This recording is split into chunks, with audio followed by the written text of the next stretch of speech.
What is a girl supposed to do? Hey, Willow.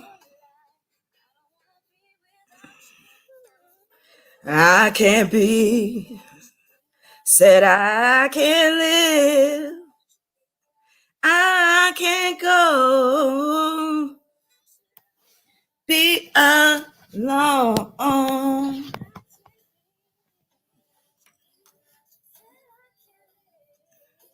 Alone.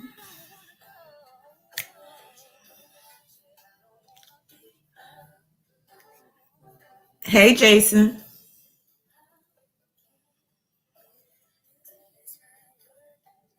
Hey, the light. How you doing? Hey, Karen. You like the Boogie-Woogie?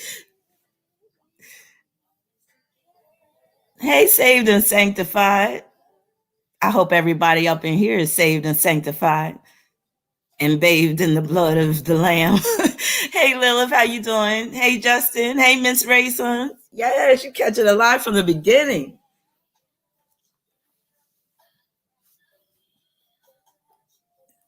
I don't want to go. I don't want to be alone. That's what a lot of our problem is. We don't want to be alone.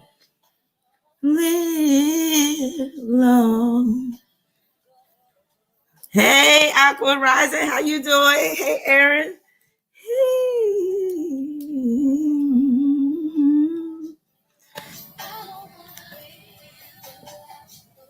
Hey, Karmic Light. Oh, yeah, baby. Alone. What you do to me? What you do to me? That's my shit. Oh, poor Leah. Man, I get bent out of shape every time I hear her song. But anyway, I hope everybody's doing well. I'm going to wait till the room fills up a little bit before we get into some topics tonight.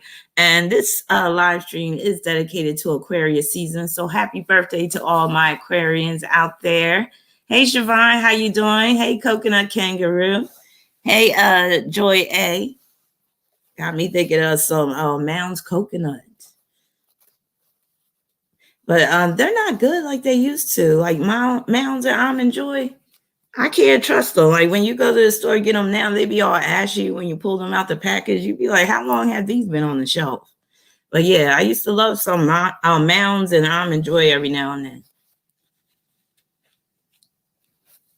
But as a kid, I used to hate coconut. But yeah, I hope everybody's doing good. I know I was just live last night, but I'm gonna do a longer live stream tonight. Anybody got any Mercury retrograde stories that happened today? I got a story, but it's actually a good thing.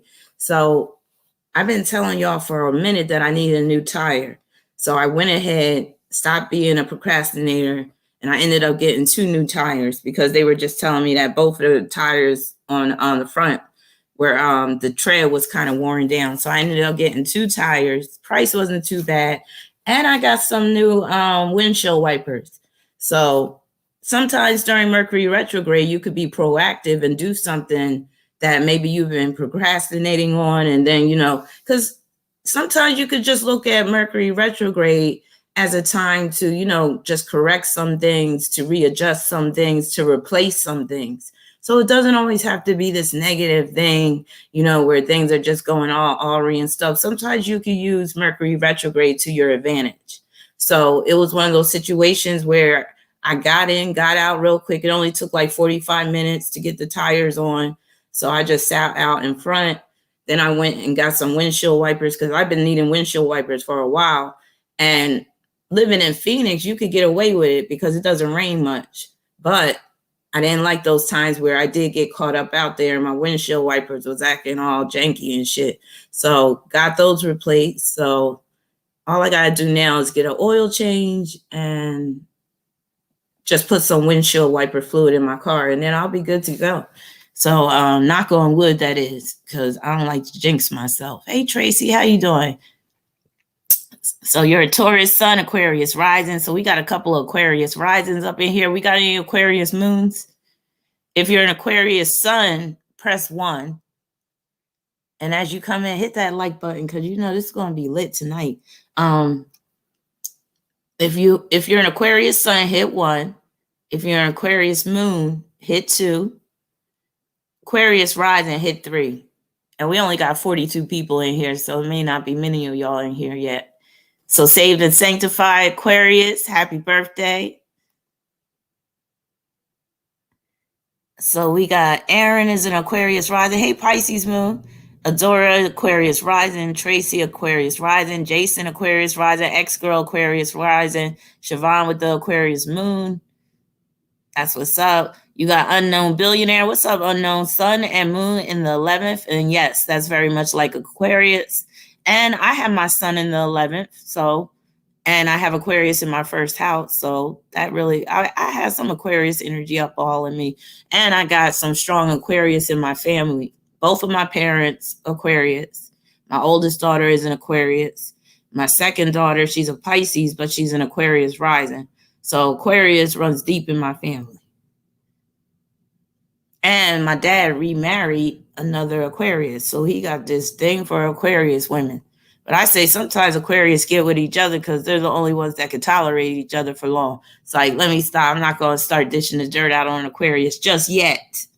So Joyce said my son is an Aquarius moon. Okay. Papa Ken's Corner said Aquarius. That makes me think of some type of deli. Again, that's my Taurus South Node. I'm like, shoot, can I get a sandwich, Papa Ken? Aquarius sun in the 6th house. How you putting that to work? That's interesting. Oh, I know of another 6th house Aquarius sun, our moderator. Where Tara at? Hopefully Tara comes in and joins us. Sun in the 6th, Aquarius, Venus in the 7th. So is your Venus in Aquarius too, but in the 7th house? Saturn in Aquarius could join to the South Node. So you got your Saturn return coming up, huh? Or did you have it already, Adora?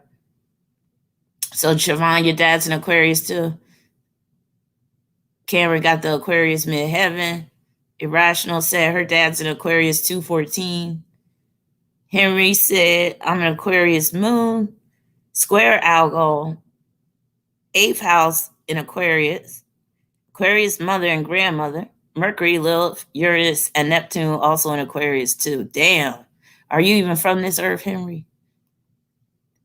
Aquarius. Justin said Aquarius, Jupiter for me. Birth number. My part of fortune is in Aquarius, which speaks a lot about what I do. Being an astrologer, Aquarius rules astrology. Hey, Talisha, how you doing? You got Aquarius in the 5th house? Oh, I know what that's all about. I like that.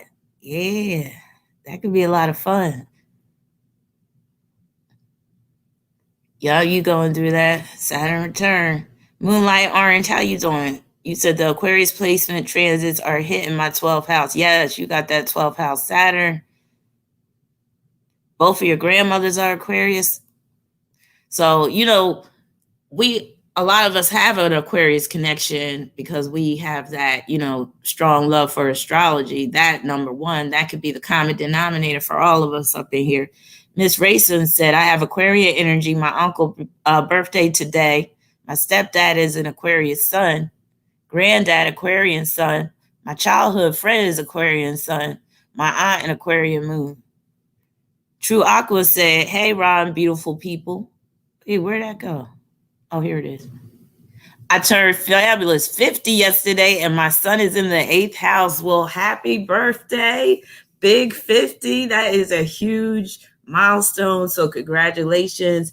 You are basically what? You're at your midpoint year of your life because I'm sure you're going to live 50 more years. So, yeah, I hope that you're at a place in your life where you are feeling mighty fine.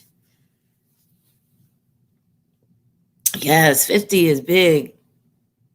And it's big, and it's like where you are mature. You could call yourself mature, but you ain't old yet. You know what I'm saying? You can still cut a rug and shit like that. You can still drop it like it's hot. A lot of 50-year-olds still got it going on.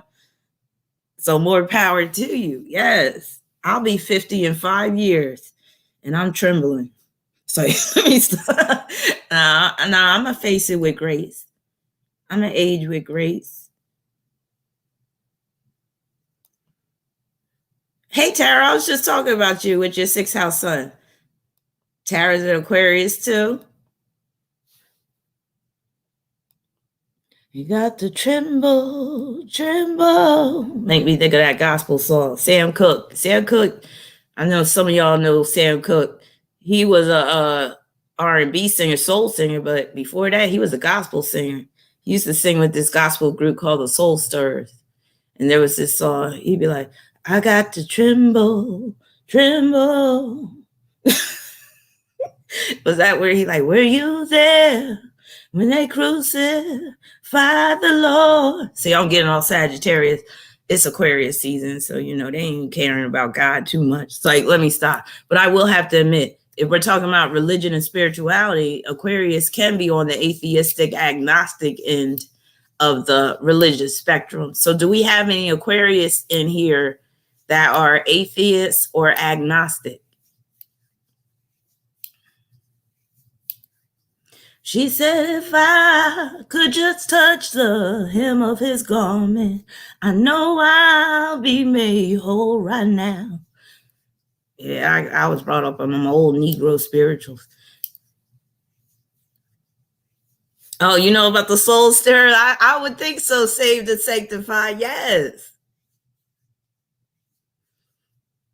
Aquarius is spiritual, but you could say it's more on that cosmic level, like, but if we're talking about religion, organized religion, Aquarius would be more on that agnostic. I'll say either agnostic, atheistic, or the Unitarian spectrum. You know, the Unitarian where it's like come one, come all, doesn't matter what your denomination is. And they do have churches out there like that. Like, what's that one church that my daughter been to? It's like it's almost like they got franchises. Damn, I forget what that's called. But some of y'all, I'm sure, been to some of those churches where it's like anybody can come. You don't got to even dress up. Damn, what's the name of that church? Anyway. But yeah, do we have any atheists out in here? Do we have any agnostics? Any non-believers out here? Hey, Chuck, we got a lot of non-believers out here.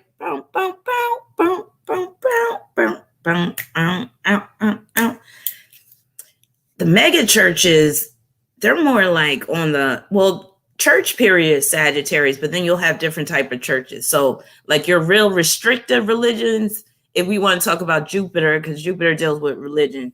So like Jupiter and Virgo, that would be like that real strict religion, like certain forms of Islam, the Mormons, Jehovah's Witness, even some like forms of Catholicism because of the rituals and shit. But then if we want to talk about Jupiter and Aquarius, that would be more of that. Again, if you want to talk about church, that would be more your Unitarian type of universal type of churches. Or like you ever hear of that Baha'i faith, like where everybody is welcome, that right there. And also your alternative, like now you got some like, what would you call that? They're not Catholic. What are they? Episcopal? But now they've allowed some women to be priests and stuff. I don't think it's traditional Catholicism, but it might be Episcopalian churches or whatever. But I don't know. Maybe the Catholic Church is allowing women priests now too.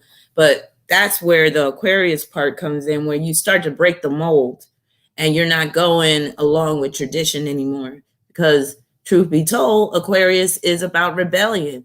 It's about, you know, things that are unconventional. And Aquarius is that scientific sign. And you know, science and religion, they don't mix. Scientists typically are skeptical of religion, or they'll just totally dismiss it. And when I say religion, I mean like the concept of God and the creation story, because, you know, scientists, they're about the Big Bang. So wouldn't you say that scientists, even if they don't proclaim this title, scientists are basically atheistic or agnostic, because they don't claim that there's this God force that created everything. They're saying, no, it was this Big Bang, and then all these atoms started splitting apart, and then they just started to form into these lovely shapes called trees, and then animals and humans, and, you know, through the Big Bang, everything just fell right into place just like it should. Like, that's science. That's Aquarius. Not saying that, I'm not saying who's right, who's wrong, but when you get right down to it, science is atheistic. That's just the way it is. Because science, after all, it's about what can you prove? What type of experiments can you do to prove that something exists or that something is valid? So there has yet to be proven that there's a God, so to speak. So until that day comes where you can provide some verifiable evidence that there is a God, scientists will continue to say, no, God didn't create the universe. It was the Big Bang. And that's Aquarius. And that's why we're going to get into the very dark side of Aquarius tonight, but we're going to also talk about the light side. But there is a very dark side to Aquarius, and that dark side is very dangerous. So that's why you got to be careful, because when you go too far to the scientific end, then you can rationalize anything. And Aquarius, being an air sign, is a very rational sign.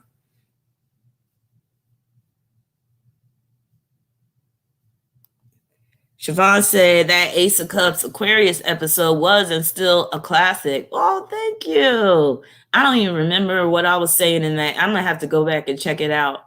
And damn, I want to get a podcast back up and running. Oh, and that's another thing. Let me stick to my agenda, because I got a whole agenda written out.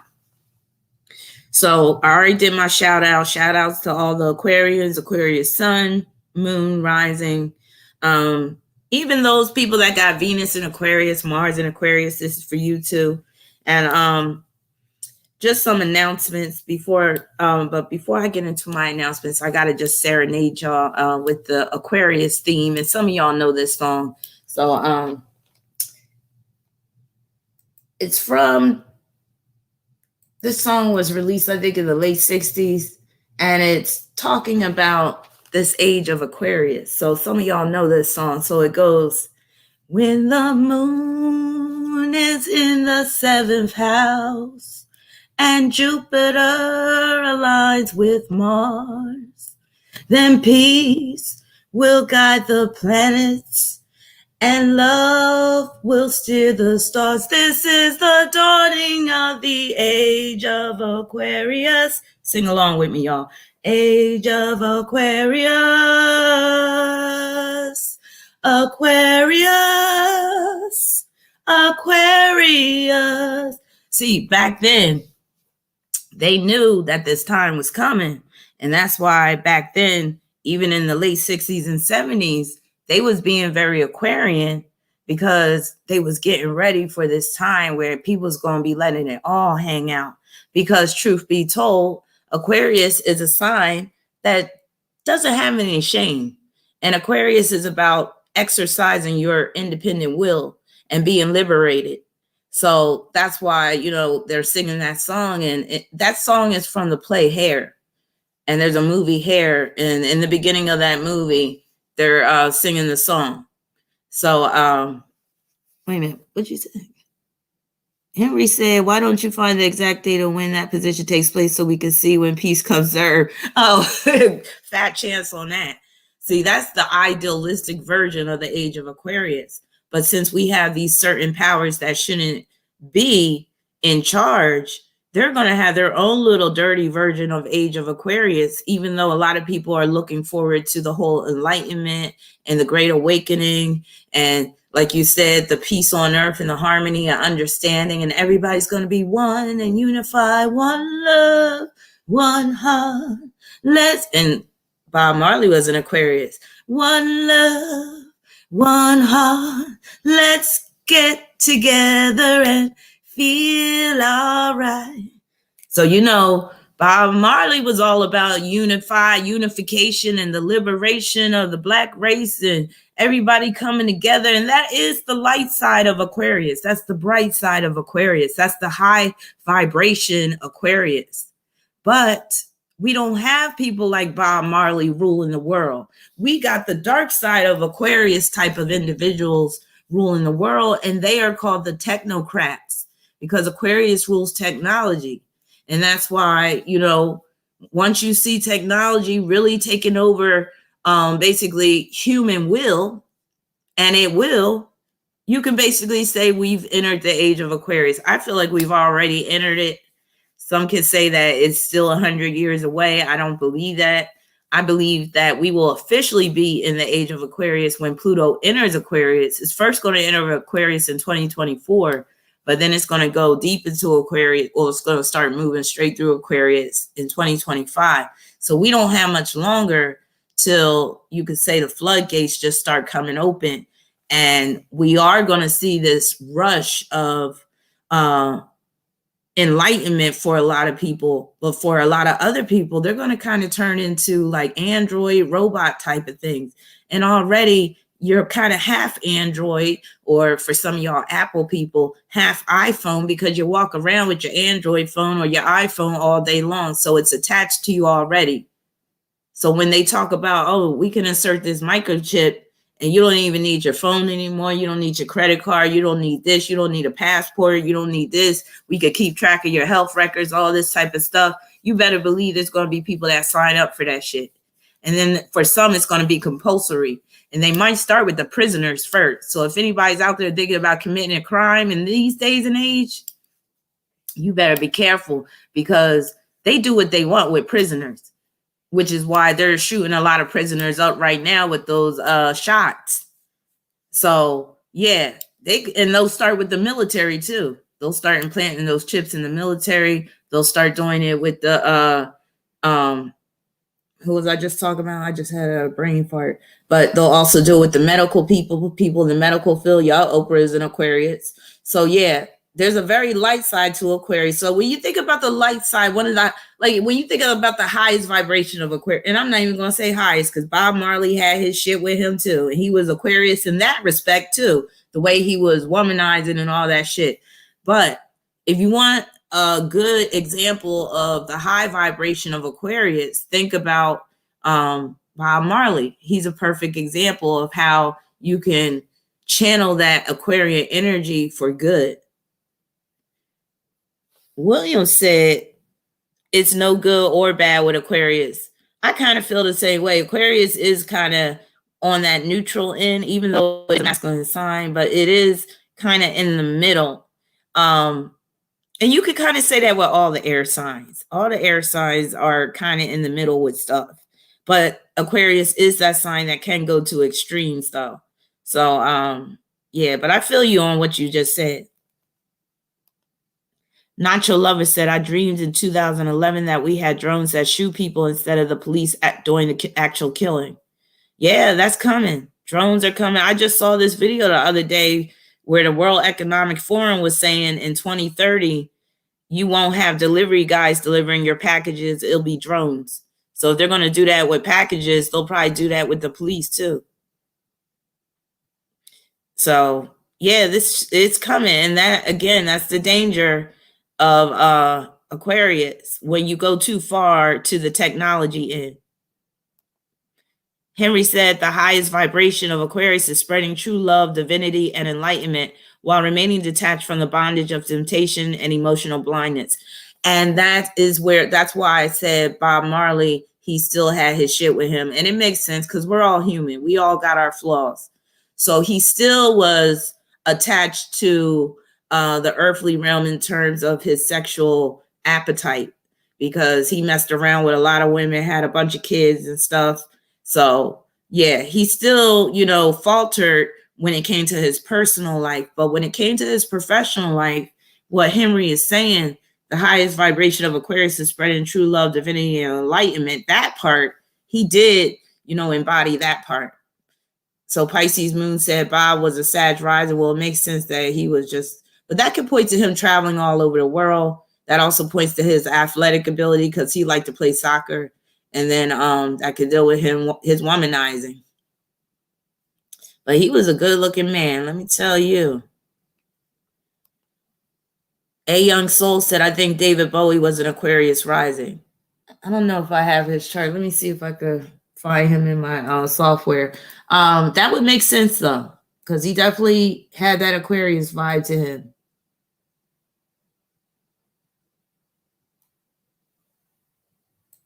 Let's dance. Put on your red shoes and dance the blues. That was my song. Let's dance under the moonlight, the serious moonlight. And if you say run, I can't believe. Oh, there it is. All right, let's see if they got his birthday. Okay, they got a rating of B for his birth time, but they do have him as Aquarius rising, a young soul. So that fits. I'm rolling with that because that fits him to a T. So David Bowie, Aquarius rising, he had Uranus and Gemini. That fits him too because he had that androgynous chick going on. And then he also called himself Ziggy Stardust. So that makes sense with that Uranus and Gemini. And then his Saturn was in Leo. That points to his stardom, his fame. And he even had that song Fame. Oh, that's dope. That's real dope. And his Saturn was conjoined to the moon, and that points to where he would sometimes look very feminine. David Bowie, Awkward Letter said, David Bowie is the reason MTV started having Black artists on their channel. Fun fact. Yes, expound on that, Awkward Letter, because I didn't know about that. So how did he make that happen? Like, did he do that directly, or like, how did that happen? Lilith said David Bowie was perverted as hell too. Well, that's very Aquarius too. So Aquarius is the sign of the pervert. Now, I'm not saying that all Aquarians are perverts, because you know it doesn't always apply to the individual. But if we're talking about the sign as a whole, Mega Man said MTV still exists, right? I don't think I've seen MTV in years. I don't have cable. Moonlight Orange said David Bowie was sexy. He did have a little sex appeal going on for those that are really into that but at one point he had the androgynous look, but then towards the 80s and on, he's just started to look, just had that. He still looked that strange look, but he was more on the masculine end. Shafan said, what is a pervert?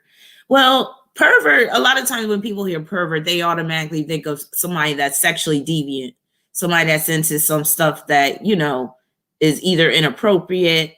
Somebody, I'll tell you, example of a pervert is a peeping Tom, or somebody that goes into the bathroom and they looking under the stalls and they're trying to catch somebody peeing or something.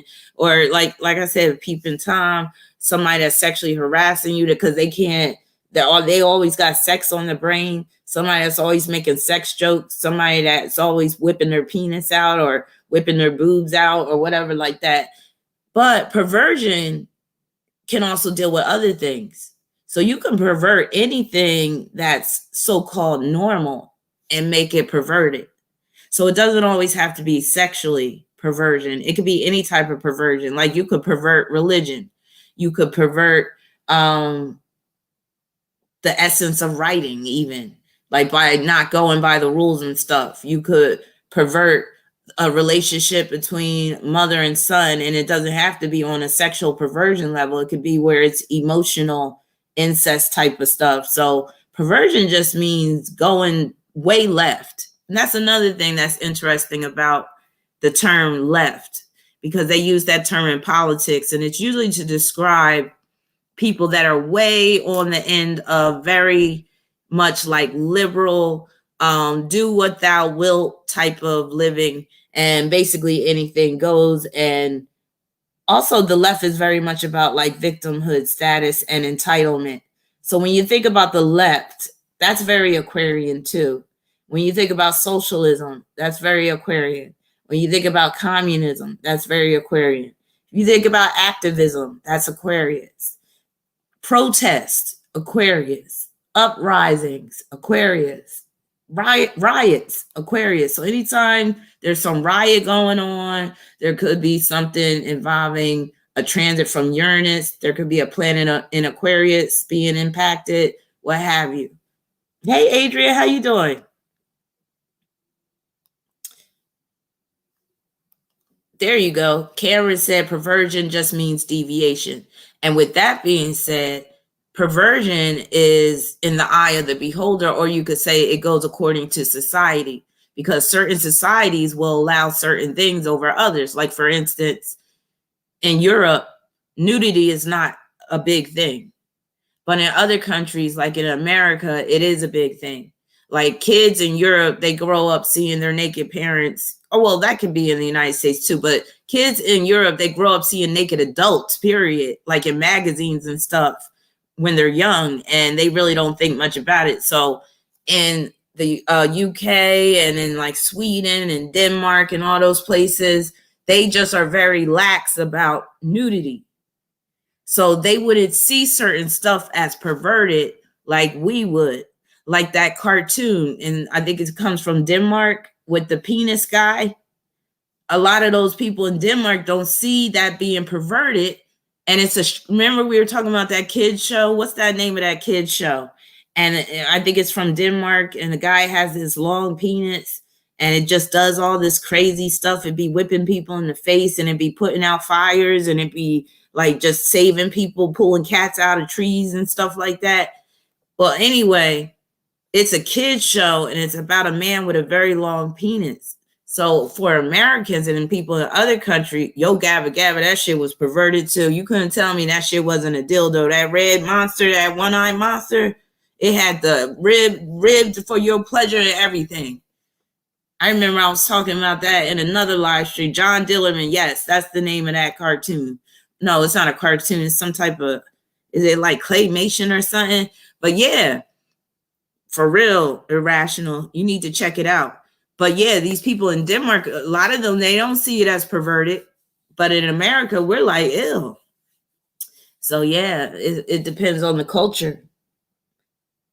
But yeah, in Europe, they've let a lot of stuff fly for years. So I'm just saying. Oh, and while we're on the subject of perversion, let me show y'all this. I was going to break this out later, but we might as well get into it now. Shit. Is this the one? No, that ain't the one. Let me open this up and show y'all this. Because this is the latest perverted act that I've seen so far. And I hope I don't get dinged for this. Wait till y'all see this shit. And I'm going to read the article. I hope it's still up. I think I still have it up.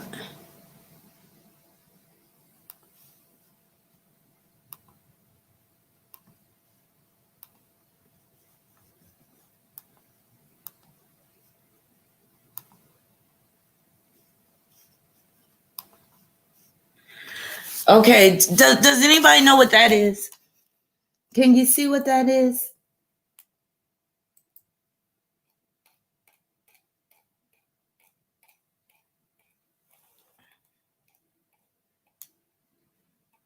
Speaking of John Dillerman, Karen's like, what the fuck? Lex gives 3 green hearts.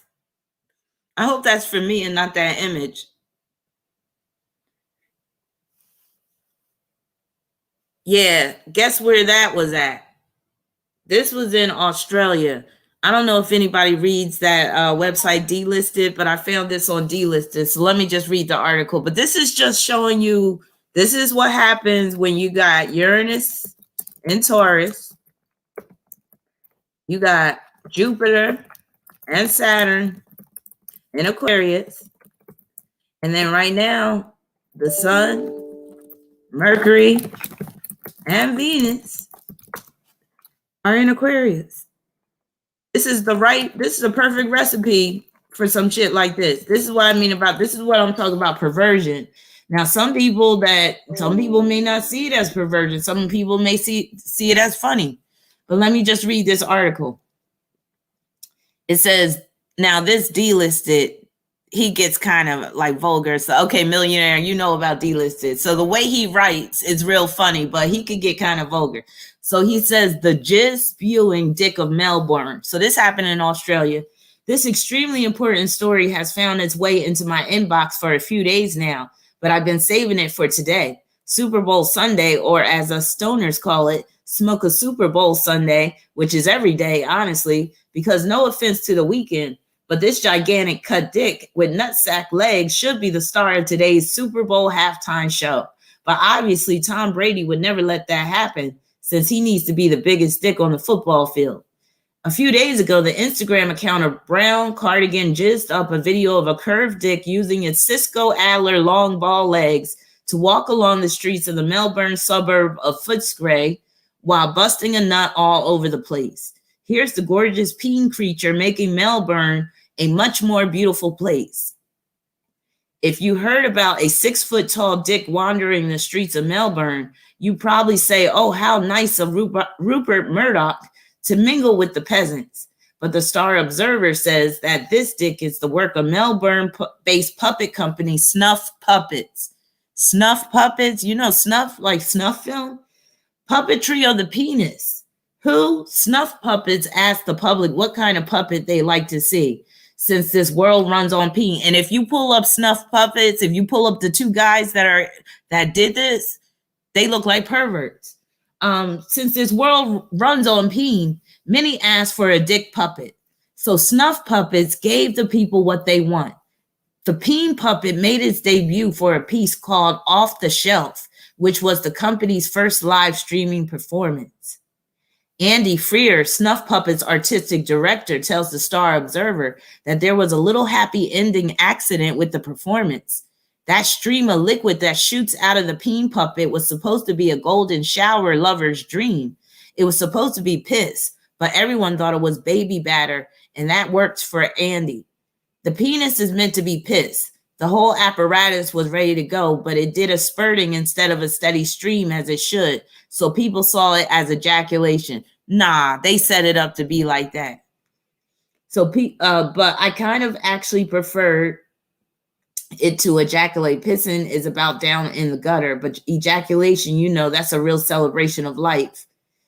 But this is what and they got the video. If anybody want to check out the video, go on delisted. I'm not playing the video because I'll probably, I don't even want to look at that. I don't care if it's a puppet. But I'm like, yo, this is what I mean. This is the world we're living in now. And again, this is the age of Aquarius we're looking at. It's only going to get worse because Aquarius, again, is a sign that doesn't have shame. Doesn't have shame about nakedness. Aquarius is a sign of nudity. So some people, you know, my thing is, if we just lived in a world full of adults, okay, even if that was true, I still wouldn't want to see some shit like that. But we live in a world full of children. And it's like nowadays, nobody wants to allow children to be children. Nobody wants to protect a child's innocence anymore. It's like, you know, children don't matter anymore. And then when you try to argue that point about, you know, protect the children, it's just a penis. It's so natural. There's nothing wrong with being naked. And I'm like, okay, if that's the case, why do we have so much porn? What the hell? Either you got it this way or you got it that way. Which one is it? So I don't want to hear that. And anytime little kids are exposed to stuff that they're not supposed to see, a lot of times they'll act it out. And that's why, you know, they'll do stuff to their cousins or to their siblings or whatever, stuff that they've been exposed to. And now adults want to grasp their pearls and be like, oh my God, little Johnny, don't do that. Oh, but no, it was okay for everybody to be walking around naked and twerking and dropping it like it's hot in front of kids and having puppet penises walking the street and all that stuff. You can't have it both ways. This is why back in the day when people had more sense, they kept that shit in the bedroom. But now everything is all out. Now, enough about that. Let's get this up out of here because it's really just, it's not even a good looking penis. They could at least got a good looking penis. Like, come on.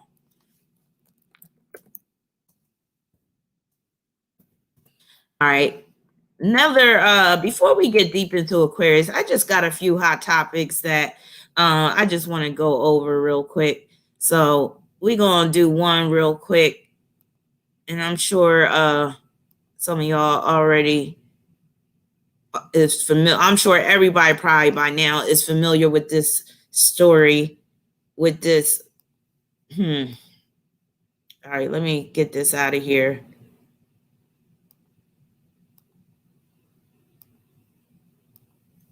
That was enough. I saw enough.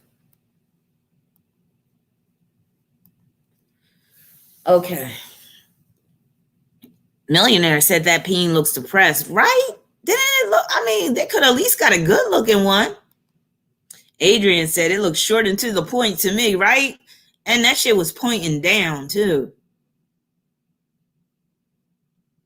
Let me see.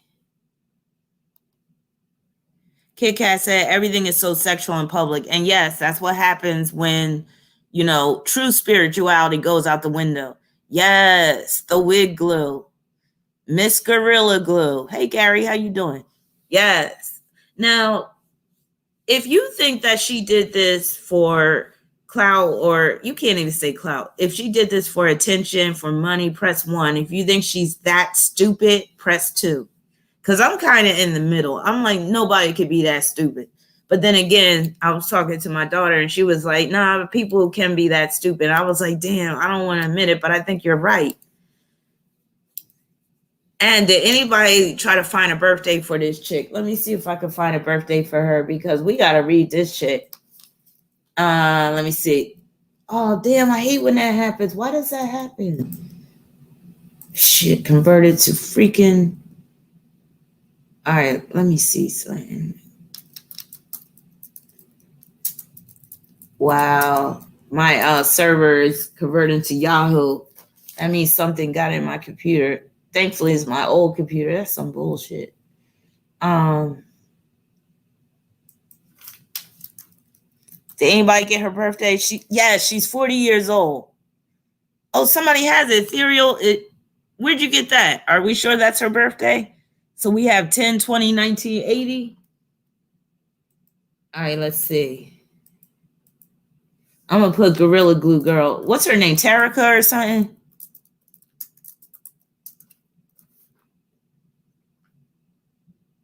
Now, Denzel is saying, oh boy, now we got a discrepancy. And that's likely to happen.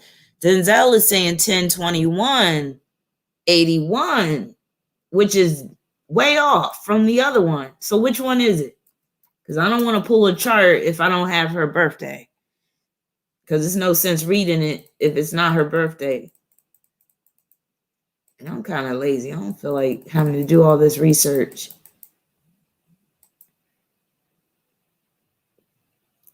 Oh, I'll check out the Instagram. Did she send it? Okay, check my Instagram. Okay, let's see.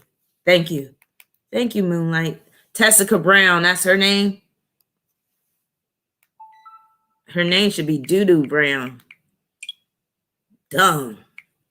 Okay, so what do y'all think? Do you think that she did it for the money or to get some attention, or do you think she's that stupid? And let's also, we not only have the Gorilla Glue girl, we got the Gorilla Glue guy and the Gorilla Taped twat. So now there's 3 people that have these Gorilla Glue stories. I mean, this is ridiculous. And did you know that she was able to raise $20,000? She was able to raise $20,000 on GoFundMe. All right, let me check my Instagram.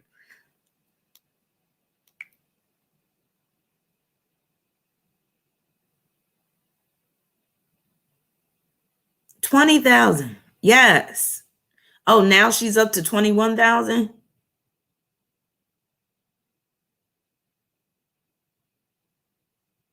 All right, let's see. This is her page. Oh my God, and she's scary looking. She is scary looking. Oh my God. And she's saying it's my birthday. So October 20th. So I'm going to go with October 20th, and then she's 40. So that means, yeah. Okay. So that would be right. So that would be October 20, 1980. It would make sense her being a 20, because 20 is the Great Awakening. And that Gorilla Glue definitely produced an awakening for her, a rude awakening. Look at her eyes. She had that rude awakening with being a 20. All right, we about to get into this shit.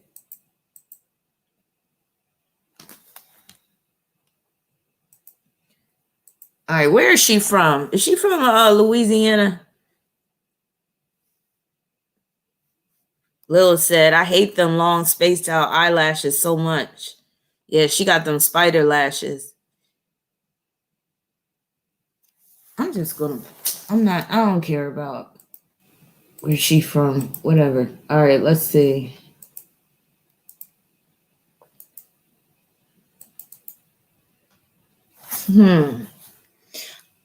I knew there was going to be something Pisces in her chart because I was like the glue. So when you're thinking about things like chemicals, and you can include glue in there, especially things that like are kind of liquid, solvent, you want to think about Pisces. So I was just about to say before I looked at her chart, I was like, I wouldn't be surprised she had something in Pisces. So Moon in Pisces, and it's opposing, and I don't know how close this opposition is because I don't know what time she was born, but it's opposing her Venus in Virgo. So that's like her having to go to the doctor right there to get the shit taken out of her hair. But that's also like her basically showing she ran out of this shit, and then she grabs what she thinks is the next best thing and then just does something real stupid with the Gorilla Glue. But that's, wow. She got Mars in Sagittarius. Mars in Sagittarius can cause somebody to go too far. Like, you did too much. And she went too far with the eyelashes. You see the eyelash? This is all this Mars in Sagittarius, just too much. But she also got Sun conjunct Pluto, which can cause her to go to the extremes and be too intense with it. So that combination, and she got Mercury conjoining Uranus and Scorpio. God damn. She's wild. It makes sense. She's just into like transforming herself into something that she's not. So she's willing to do whatever it takes to have a certain look. And that's where that Gorilla Glue comes in. Her, again, going to extremes to pull off a certain look. She also has Venus square Neptune, which can represent that glue as well. Oh my God. That's the main aspect, dealing with that glue. I mean, the Moon opposition Venus, that's like her having to go to the doctor, and where it's like an emergency situation. Venus squaring Neptune, that's the one right there that's dealing with her actually putting that glue on her hair. I'm like, Jesus, what a ditz. Now, guess what? She got an Aquarius South Node. Aquarius South Node, weird. But Aquarius is also the sign of alternatives. So here she goes trying to use an alternative. And because she got that Aquarius South Node, and it's at the 16th degree. That 16 is a number of catastrophe. But 16 can also deal with beauty, makeup. I heard she's a dance teacher, so that could deal with that. Callie said she wanted her hair to be flat, and sadly, she made a mistake. She could have just rocked her natural hair, which is just as nice. Yeah, but like I said, she'll go to extreme lengths to pull off a certain look, hence those eyelashes. So yeah, so she's a Libra, Sun conjoined to Pluto. So again, extremes. Guess who else has that hookup? Remember I was talking about Keisha Cole? Keisha Cole got Sun conjunct Pluto in Libra. And remember in that Versus, Keisha Cole came out with that shirt and her boobs are all popped out. And I was like, that's extreme, that's intense. And that's how they can be. Like and a lot of them are going to have piercings. So she got the piercings in her face. So that makes sense with that Sun conjunct Pluto. But yeah, she got that Aquarius South Node. So Aquarius is also the sign of experimentation. So here she go, calling herself experimenting, and got herself into some sticky glue, got herself into a sticky situation. Look at that. She got Mercury opposition Chiron and Taurus. That's her getting that money. Oh my God. That's her getting that GoFundMe money. That Mercury opposition Chiron and Taurus, especially when you throw Uranus in the mix. Wow. I wouldn't give her a damn dime.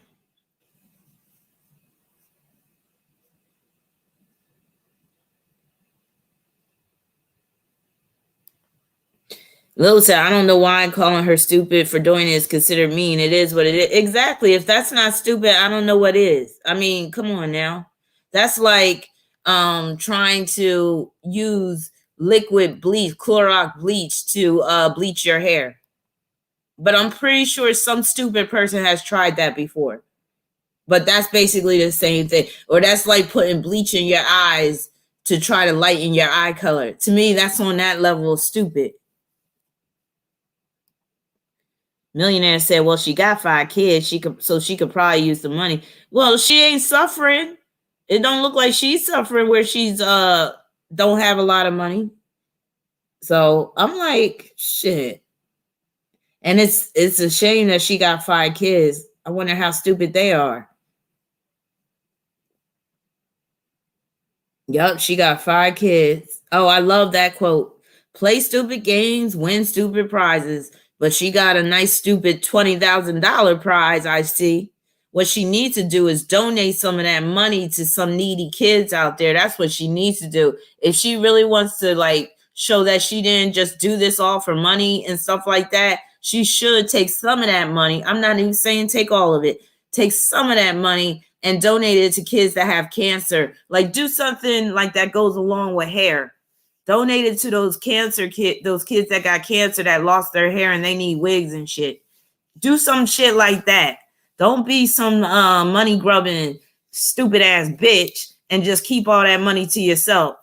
And drop some money to that doctor too, who took that shit out your hair out of the kindness of his heart. But that's how Aquarius has it. So she got that Aquarius South Node. That's how she was able to come out on top at the end of the day. Because a lot of times Aquarius does have that entitlement shit with them, where they're entitled to shit. So she worked that Aquarius South Node. I'm going to give you that. You worked that Aquarius South Node, but you still going to go down in history as one of the dumbest bitches alive. And we're going to leave it at that. Now, what about the Gorilla Glue guy? Oh, no. Looks like Yahoo is popping up on my big laptop, too. Oh, my God. I'm going to have to do a virus clean after I do this live stream. Yo, this is sickening. And Mercury's retrograde. It makes sense. Yo, I'm going to have to do cleaning. All right. Well, I got to look at this guy, the Gorilla Glue guy. Because I swear this guy looked like he's 60 years old.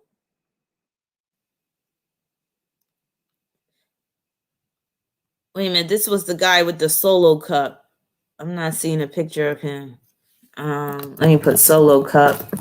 Because there's another idiot out there that glued a solo cup to his mouth. And he had to go to the hospital. So we are dealing with this level of stupidity that we have not seen. And again, some people are so desperate for attention on social media that they're willing to do whatever it takes to, get a little shine on social media, have a little 5 minutes of fame. It ain't even 15 minutes of fame. So we're going to pull this idiot up. This isn't even a good picture. Let me see. No, that ain't the picture. Hold on. Oh, I got to open it. That's why. Oh, he ugly too.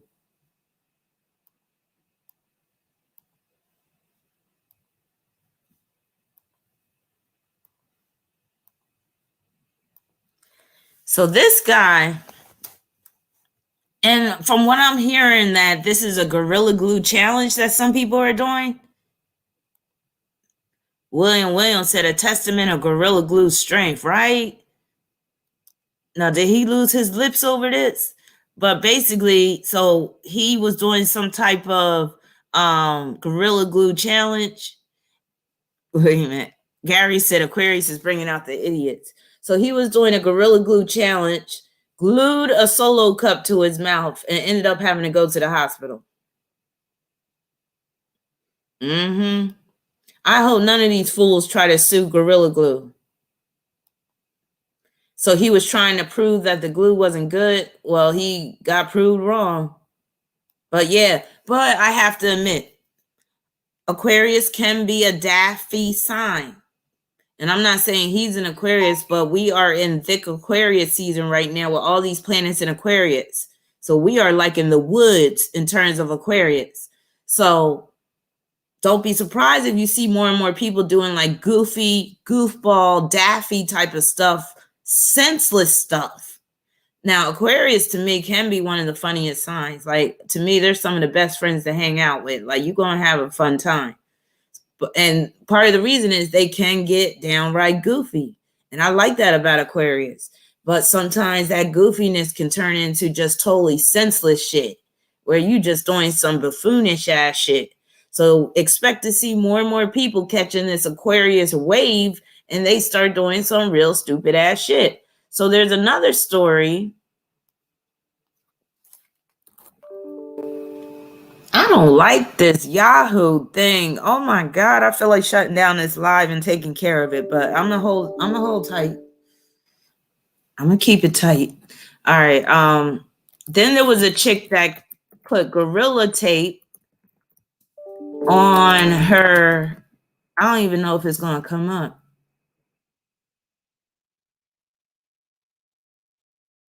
Well, I'll just say this. Some chick tried to give herself a Brazilian bikini wax with Gorilla Glue tape, and I think she had to go to the hospital. So yeah, we got some real idiots up in here. Hey, Tavette, how you doing? Hey, Greg, did you just place an order? I think I just saw something come in for you. I swear I saw a brewer. Hold on. Oh, now I'm like, oh, wow. Okay. Oh, yeah. Thank you for your order. I'm going to get with you after this live stream, okay? Greg? Hey, Greg going to get a natal chart. He going to get red. Thank you. Thank you, Greg. So, yes. So, I always like doing men's charts because most of my clients are women. So, when I get a man and he orders a natal chart, I'd be like, oh, I'd be rubbing my hands together like, yeah. So, thank you. So, yeah, I will be responding to your email after this live stream. Yes, they are losing their damn minds. Rational said, next we'll see women using Gorilla Glue on their breasts so they don't sag, right? Okay, so there's some more stories out. Wasn't there a story that came out about Trey Songz? Does he have an OnlyFans account? What's going on? Or did he release a tape? Let me look this up on my phone. I don't even want to use my laptop because it's stupid. Let me pull up a picture of him though. Now, I heard about something with Trey Songz briefly, and I know he's a Sagittarius, but I wonder if he has anything in Aquarius. And he ain't bad looking, but I never thought that he was, I don't know, he just ain't my cup of tea. But I did like that song, Just Gotta Make It. Now, shorty, all I got is $1 and a dream. Is you gonna roll with me? See, I tried a 9 to 5, but it just don't fit me. I can get us out the hood and have us living good. Do you feel me? All right, here go Trey Songz. All right, so Lakeisha said, I heard he started OnlyFans and it was huge. Oh, that's right. People are talking about how big his thing is. That he got a big one. Hey, RDK. Nurse Tara said, I love me some Trey.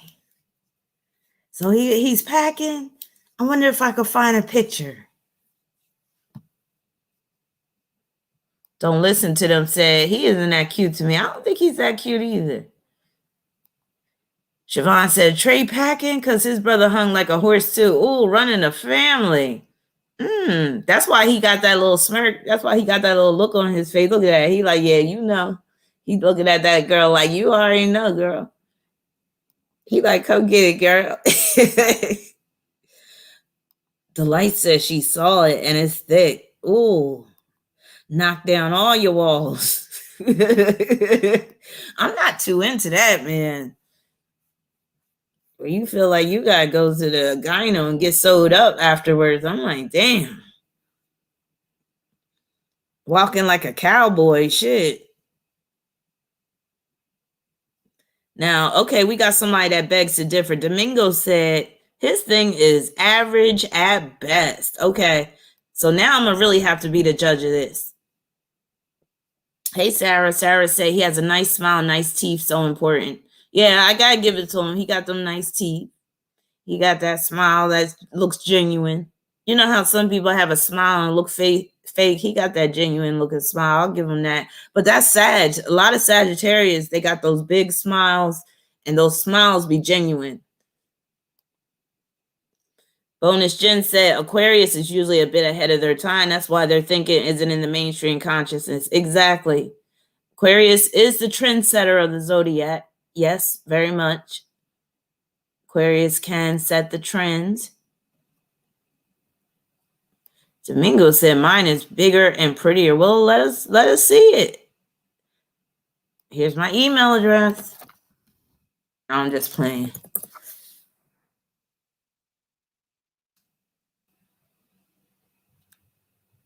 Pisces Moon said, I run from Sag men. No, thank you. Is it because of their commitment issues? Is that what it is? Or is it because they're just big old buffoons a lot of times, tripping over themselves and shit, spilling juice? Ethereal says, stop lying. You complaining if it ain't hitting. Can't have it both ways all the time.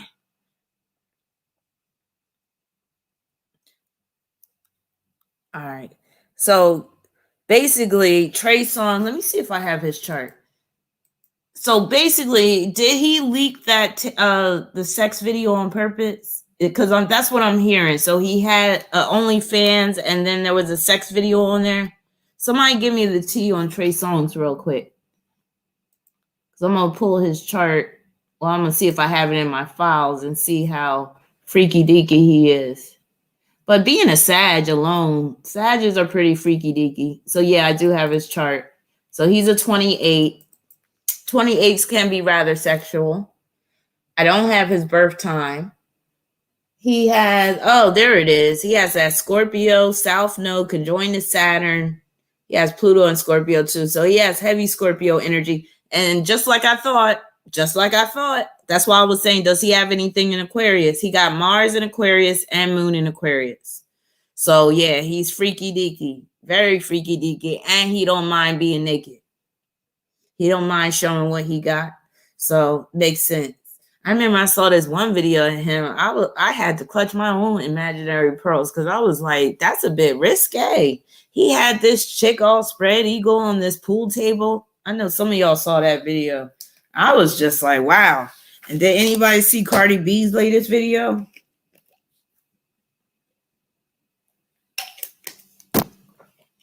That tongue threesome thing, I think that was a little over the top. And I'm not too crazy about that song. I mean, I only heard it once, but it didn't really do it to me. Gary said, I wish I was that chick. Is that your chick?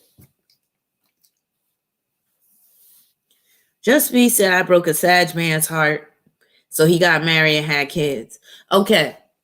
So Trey Songz got that Mars in Aquarius. Speaking of Aquarius season, so he could be included in this group.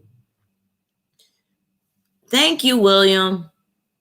I feel the same way, William. And you know I'm a freak too. I'm a freak just like the best of them. But I feel like there is a time and a place for everything. And, you know, I do got a little prudish side to me with my Taurus South Node, just about in terms of what's appropriate for, you know, different times and places. And I feel like, you know, now I know YouTube lets a lot of stuff fly, but I feel like I don't even think that video has an adult rating or whatever like that. But yeah, that tongue stuff, that was a bit too much. I was just like, wow, that was on some porno level shit. That's how I look at it. But that's what these people want nowadays, I guess. Yeah, make it a Pornhub or make it an OnlyFans exclusive. But yeah, Trey Songz got Mars in Aquarius, so y'all might see more of his dick, you know, in the days to come or the years to come or whatever, because it looks like he doesn't mind whipping it out. And then he got Mars trying Chiron. Chiron's in Gemini, so yeah, he don't mind broadcasting his dick, broadcasting his sex. He don't mind. Mars, he got Mars square Pluto. Oh, he nasty. Oh, I know what that deals with. Wasn't he caught with a transgender woman before? Wasn't there a rumor about Trey Songz with that? That could be that Mars square Pluto in his chart. but that can also mean that he's been sexually abused at some time when he was young. He could have even been raped.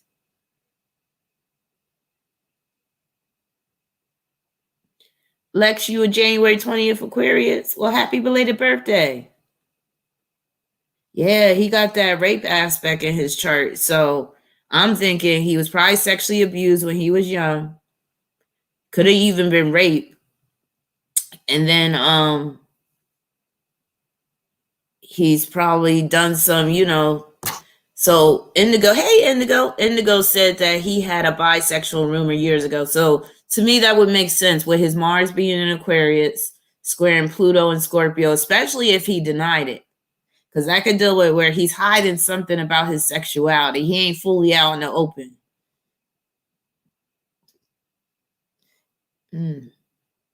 He looked like he liked to tie women up. He got Venus conjoined to Jupiter and Capricorn. Yeah, he a freak, all right. All right, so who else did I want to talk about? So actually, we got there's a lot of, quite a few Aquarians that are famous that are born today. Yeah, I agree. Don't listen. They do look like they would. They actually kind of look alike, don't they? Usher and Trey Songz, they look like they could be cousins. But yeah, there's a few celebrities that have birthdays today. So Kelly Rowland's birthday is February 11th. Brandy's birthday is today. D'Angelo's birthday is today. Remember D'Angelo? How does it feel? Oh. Man, all the women would like that video when that shit came out. But then, see, D'Angelo, he suffered from that Aquarius syndrome. Hey, Akeda. D'Angelo suffered from that unfortunate Aquarius syndrome. See, Aquarius can go through drastic change. Yes, Roberta Flack, strumming my pain with his fingers, singing my life with his words, killing me softly with his song. That song is so Aquarius because it don't make no goddamn sense. But no, let me say, it's a weird song, the lyrics. But I love that song, Killing Me. And I love the rendition that Albie Shore did. He tore that song up. Killing me softly with his song. But about D'Angelo. So D'Angelo suffers from that unfortunate thing with Aquarius, where Aquarius can go through drastic changes in terms of how they look. So remember when D'Angelo was all sexy in that How Does It Feel video, and then 2 years later, he was as fat as a boat. And you was like, what happened? He was looking all bummy and shit. So yeah, Aquarius can go through those drastic changes like that. So he has that shit with him. All right, so who else? So I said it's Brandy's birthday. It's Jennifer Aniston's birthday. Sheryl Crow. Sarah Palin, remember her with her fake ass smile? Tina Louise. Tina Louise played Ginger on Gilligan's Island. Remember her? Burt Reynolds. Leslie Nielsen, my man Leslie Nielsen, funny as hell. He did the Naked Gun movies. Thomas Edison, inventor of the light bulb, with the help of a black man. So yeah, Thomas Edison, and that's so Aquarius. And that goes back to what I said, like Aquarius back in the day. Why am I saying Aquarius? All the signs back in the day, it was like they stayed in their lane more. So an Aquarius was more likely to be an inventor, a scientist, something dealing with technology, working for the phone company, working for the electric company back in the day, because people basically stayed in their lane more per their signs, per their charts. So the fact that Thomas Edison was an Aquarius and he was working with electricity and the light bulb and all that makes a lot of sense. So we got about that. We did have a death recently. Old black woman died. And I'm not talking about Cicely Tyson. So let me pull up her picture. A lot of us, held this woman close to our hearts. A lot of times she was with us when we got up in the morning. And now she's gone. So I just want to give a little tribute to this woman that, you know, she was really there for us during our times where we really needed some food, nourishment, all that good stuff. So I just want to say rest in peace to Aunt Jemima. So have y'all heard? Yes, Aunt Jemima. She gone, y'all. She gone. First, she had the do-rag on. Remember, she had the scarf. Then some people was complaining about the scarf, and then they gave her a perm. And now they just took her ass out. I'm like, God damn, Aunt Jemima is gone. She gone, y'all. She gone. What's the name of the shit now? Now they done named it something like Hickory Farms or some shit. They tried to make it as far away from black as they could now. Wait a minute. Let me try to pull that up. What's the name of the new? Let me pull it up on my phone because I don't like this Yahoo shit. But they changed the name from Aunt Jemima. And that's very Aquarius too. Remember I said drastic changes. Aunt Jemima is now. This is so sad. And I doubt any black people really voted for this shit. I had no problem with Aunt Jemima being on a bottle of syrup. So now it's called Pearl Milling Company. Look, they even called it Pearl White. Pearl. They tried to get as far away. Thank you, Akeda. Pearl Milling Company. So it went from Aunt Jemima. Wait a minute, where you go? Pearl Milling Company. It went from Aunt Jemima to Pearl. They tried to go as far left with that shit as they could. But yeah, it does kind of sound like a it does kind of sound like a plantation. Damn. But y'all, they took her out, y'all. She gone. Who else we got left? Uncle Ben. Uncle Ben better watch his back. He gonna be next. Did they kill Uncle Ben yet? And who else we got? The black dude on the cream and wheat box. Did they take him out yet? He better watch his back too. It's hunting season. I'm like, damn. Black people can't have nothing.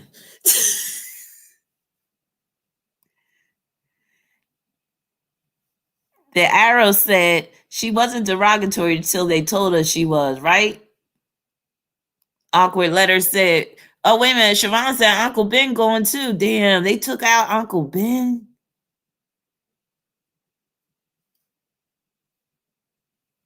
Awkward letter said resuscitate Aunt Jemima, right? They changing Uncle Ben too. They coming for Uncle Ben. Well, what about the cream of wheat guy? Are they going to take him out too? Right? We can't have nothing. They making a mockery out of us, y'all. They trying to push that shot on us. Have y'all heard about, like, in Florida? I think it's Florida. They're having some task force, and they want people to they talking about they want all people of color to get the shot. Yeah, they took out our food figures. Wait a minute, minute rights. Is a black person on the minute rights too? Uh-oh, we better be careful. Damn. What's going to be next? Next in history books, they're going to be saying Michael Jackson was a white man. Watch. They're going to erase all them pictures back when he was a kid. They're going to be like, Michael Jackson. They're going to be like, he was the king of pop, a Caucasian individual. Grew up in an adopted home with 5 black brothers. They about to erase all our history, yo, like for real. Oh, Uncle Ben has a minute rice variety. Indigo said they're gonna say Michael Jackson was a white woman, right? Mm-hmm. Who's bad? Do. Oh, I got another picture for y'all. So yeah, rest in peace, Aunt Jemima. You did good. You fed a lot of hungry stomachs, so you know it's all right. And Aunt Jemima was probably a real woman too. That woman rolling around in her grave right now. That's a damn shame. All right, so there's another one I want to show y'all, and we want to talk about him real quick. And he is an Aquarius. So let me just pull him up.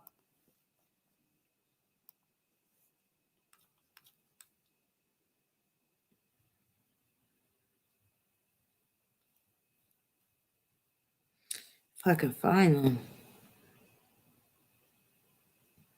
All right, where is that picture?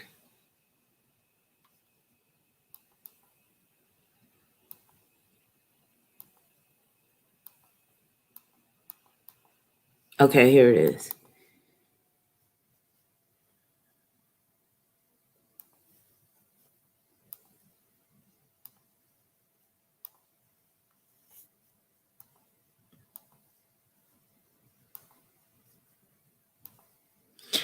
Okay, so we might as well talk about Dr. Dre a little bit because he is an Aquarius, and he has been in the news recently, not just because of the brain aneurysm that he suffered, but we're going to get into why he had that brain aneurysm too.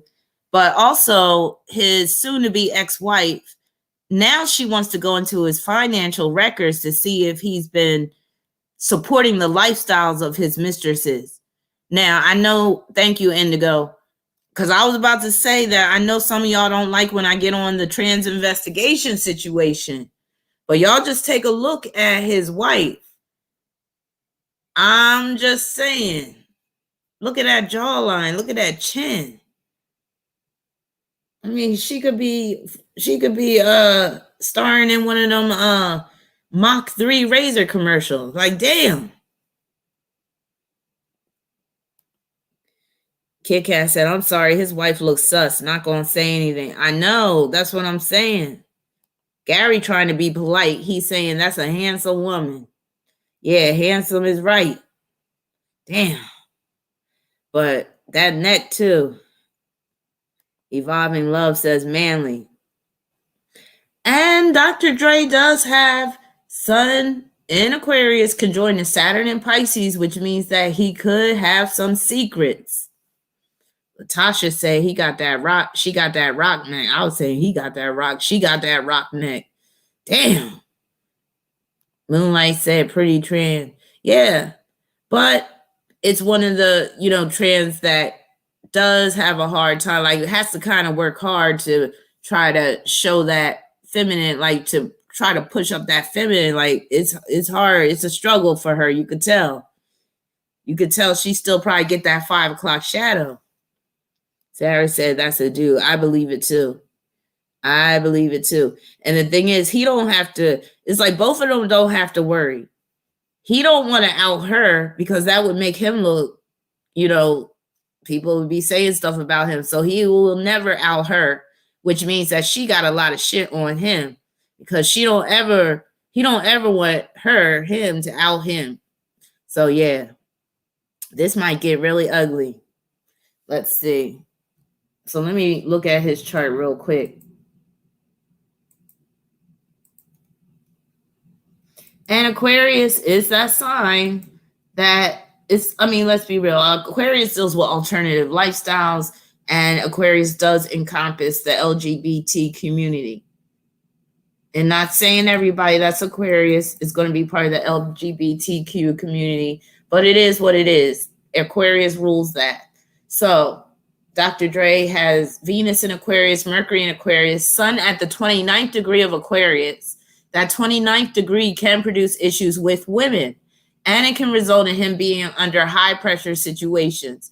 Also, if you saw my Ace of Cups radio show on the 29th degree, I talk about how it can produce brain problems and head injuries. So that 29th degree of Aquarius goes into play with him having that brain aneurysm.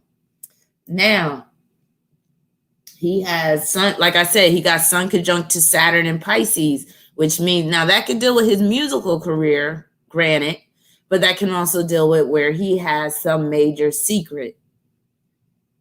He has Mars conjoined to Pluto in Scorpio. That's a transgender aspect. So let me just write this down.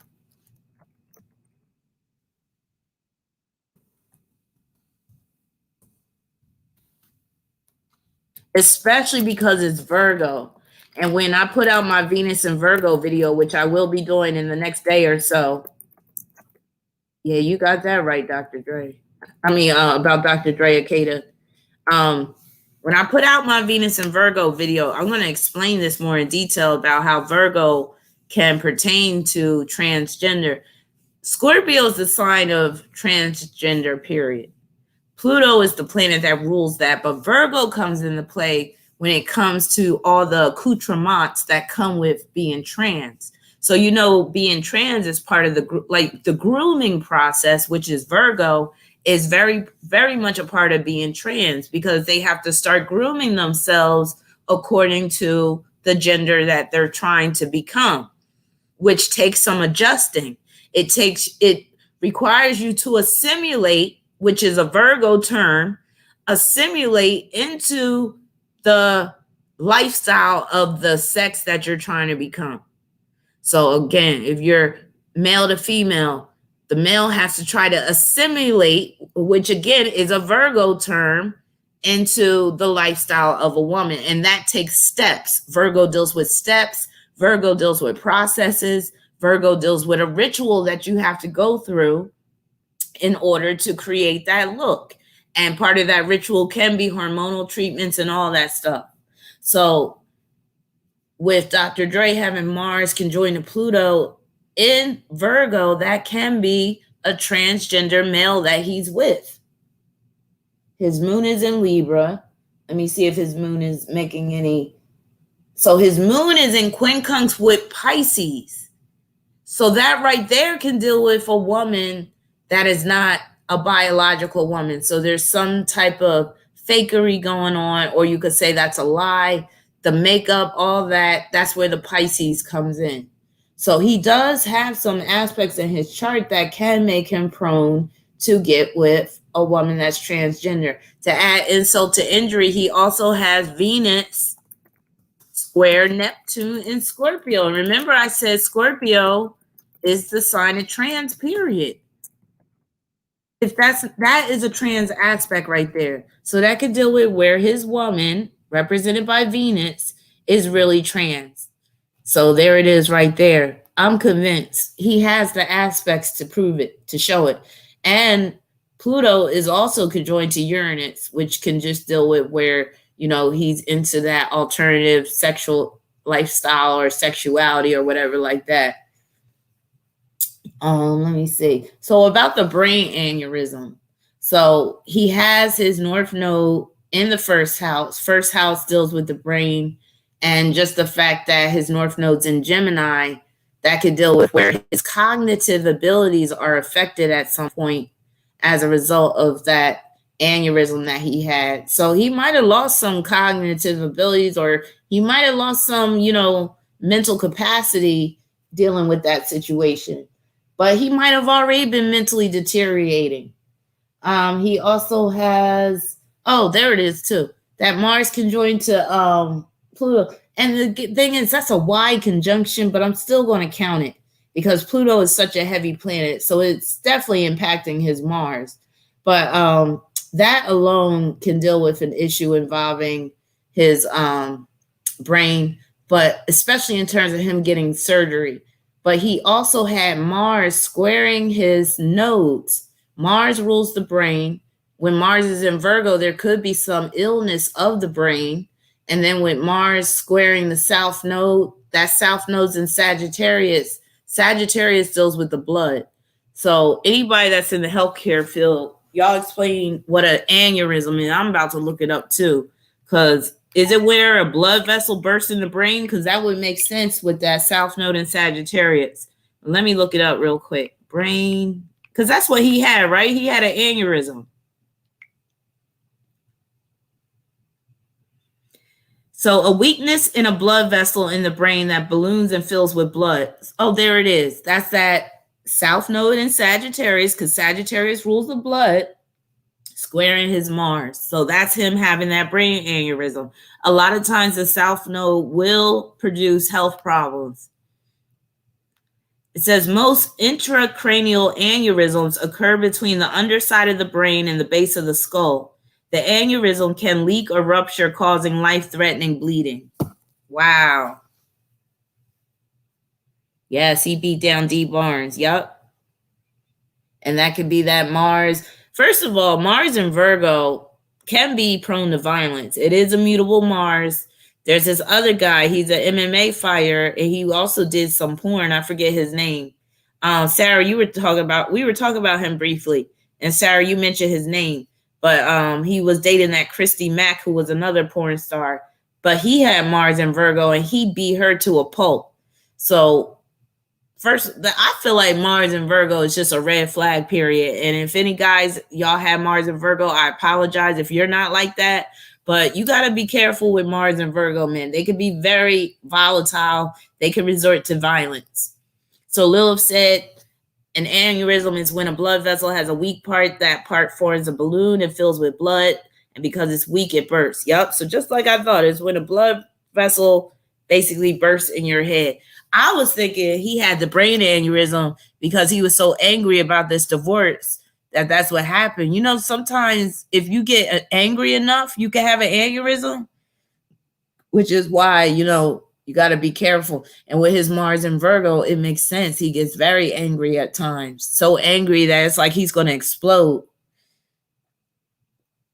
And because he's so controlling, the fact that his soon-to-be ex is, you know, about to take him for a lot, he can't handle it. And he was probably so ready to explode that boom, next thing you know, blood vessel burst. Moonlight Orange said they robbed his house while he was at the hospital. Let me see if I see that in his chart. Oh, there it is. That's that aspect I was talking about. He got Moon Quincunx Saturn in Pisces. That's him getting his house robbed. Damn. Who robbed his house? He's going through it bad, but it makes sense because he's going to be, Jupiter and Saturn are going to light up his Aquarius stellium. He might not make it out of here. He might not make he might not make it with these transits. So Jupiter and Saturn, they're eventually going to land on his Venus, then his Mercury, then his Sun.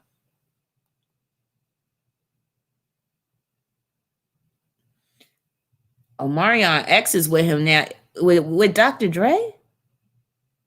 What? She's with Dr. Dre? Isn't he much older than she is? Look, so y'all think she put a hex on him? Damn. He is the type of guy that you could put a hex on. With that Venus square Neptune? Oh, yeah.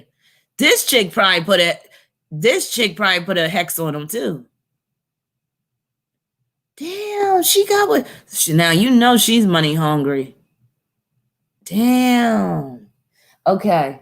So we talked about Dr. Dre. So yeah, he's going through it, but I feel like a lot of this is his karma coming back on him. Yeah, I know he got mad money, but there's no money, you know, all the money in the world ain't going to keep you out of the grave if it's your time. And like I said, with all them transits about to hit up his Aquarius stellium, he better be careful, especially because he got that sun at the 29th degree. This might be one of a few aneurysms that he has because, again, he has that aspect in his chart where, yeah, he could really mess himself up in terms of his brain. And then he looks like the type that's going to end up getting dementia. If he lives a long life, he looks like the type that will, you know, his mind going to start breaking down. But the fact that he's an Aquarius does make him a good producer. So Aquarius is the sign of the producer, is the sign of the musical composer. So he does have that strength being an Aquarius. And then when you add that Saturn to the mix, that points to him being good with the music and all that stuff. But again, Sun conjunct Saturn. Remember T.I. had Sun conjunct Saturn? Tiny has Sun conjunct Saturn. Dr. Dre has Sun conjunct Saturn. These are very materialistic, controlling people. So when they don't have control, they're liable to go off. All right. And he has a sickly look too. Like, remember I was talking about Wesley Snipes last night? Dr. Dre, but we already know he went through that sickness. So let me just check off this stuff on my agenda. All right, somebody else. I know I was saying one black lady died, but another old black lady died too. I forgot to mention her. And some of y'all already know who this is. Some of y'all may not, some of my younger viewers. But She was quite a lady. She will go down in history as being part of that trio of women. I'm about to pull her up now. Even though I always said, is she a Libra? Hold on, because I was like, she always seemed like one of them fence sitters to me. Like, never wanted to take sides and shit. Always let Diana Ross get the bad rap for shit. So, Mary Wilson, yes. Mary Wilson of the Supremes passed away. So yeah, and she was the one that lasts till the very end, child. So she was hanging in there when after Flo died, and then I think she even surpassed Cindy Birdsong when Cindy Birdsong left, and yeah, it was just Mary last one standing. Diana Ross was like sayonara, and she done went off to marry some man in Europe and stuff like that. But yeah, Mary Wilson. But yeah, I agree. She lived a full life. Yes, she did. Yeah, her hair, and she looked great up until her old age. Every time I would see her like in interviews and stuff, I was like, Mary looks great. She aged so gracefully. I ain't gonna lie, Diana is aging pretty gracefully too. And some people be saying that Diana Ross wasn't that great looking, but I feel like she really came into her looks the older she got. Like when she started to have that solo career, Diana was very pretty. Even in Mahogany, Diana was pretty. Look, I'm talking about Diana. This is horrible. This is how Aries do you. I'm all talking about Diana, but we supposed to be talking about Mary Wilson. But was Mary Wilson a Libra? I don't feel like pulling her, trying to pull the birthday. But what was her sign? Because she gives me Libra vibes all day. Like she never wanted to take sides and shit. Talking about Florence, but acting like she cool with her. But I'm not going to talk trash about her. She gone. She need to rest in peace. So rest in peace, Mary. I believe that, Lilith. Yes, I believe that. I believe Diana Ross is a good actress as well. Sometimes she gets a little wild, but she is an Aries. But yeah, I think she's a pretty good actress. Hey, Scorpio forever. So we're look like you just came in. We're talking about Mary Wilson. She just passed away. Oh, she's a Pisces. They could be kind of, okay, so she's March 6th, Pisces. Yeah, she was the type probably that would be gossiping and shit and then smiling up in your face. Uh-oh, somebody talking about that crypto. Kata talking about that crypto. What's astrology trend forecasting? What is this? I doubled my money in a few days on one of the picks. What? You better spread the wealth, Kata. Let us all get on this. What is this about? Cryptocurrency and astrology trend forecasting. Akeda, if you want to drop your website or whatever, because Akeda, he does readings and he be doing the forecasting and stuff, and he has his own techniques on how to do forecasting and stuff like that. So yeah, check him out.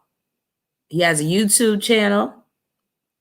And he did a good you did a good interview. I forget that lady's name, but y'all were talking about basically the scandemic and all that type of stuff. But I really enjoyed that.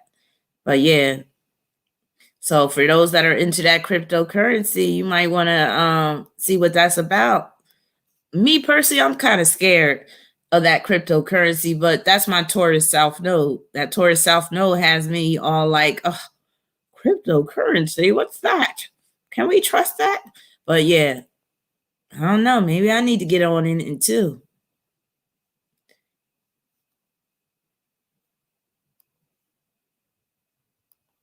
Domingo said I made 50,000 off of SNDL stock. What is that? What's SNDL? Yeah, I heard Bitcoin is, but you know what? This is so Uranus and Taurus. Cryptocurrency, Bitcoin. There's a bunch of other ones out there. Cryptocurrency, very Uranus and Taurus. The money game is changing. So people that are on this crypto, they are, they're seeing the future. and they're acting accordingly. So yeah, that's all part of Uranus and Taurus. Money is becoming digitized. Cash is going to be phased out. I would say cash will probably be phased out right by 2024, 2025, when Pluto enters Aquarius. Oh yeah, we already covered. Hey, Krutika, we already covered Gorilla Girl. So we already got up. Yeah, I want to know, what is this SNDL2? What is that? And how can I be down? Oh, did you say it's a weed company? Oh, wow. Did y'all hear about that guy that had the Bitcoin account and then he lost his password and he lost, like, I forget how many, it was almost like $1 million he lost. So if y'all have Bitcoin, don't lose your password. Or it's not even a password. I think it's some type of special ID number that you have to enter.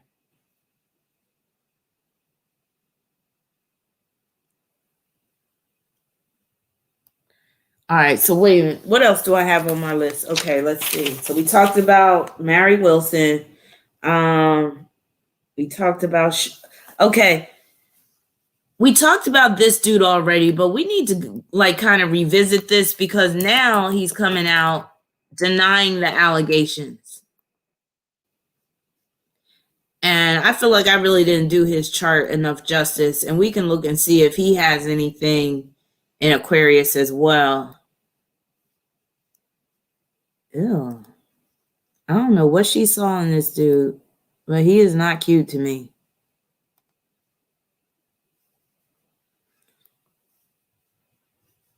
Yeah, he is not cute. I mean, he looks like somebody that would. Okay.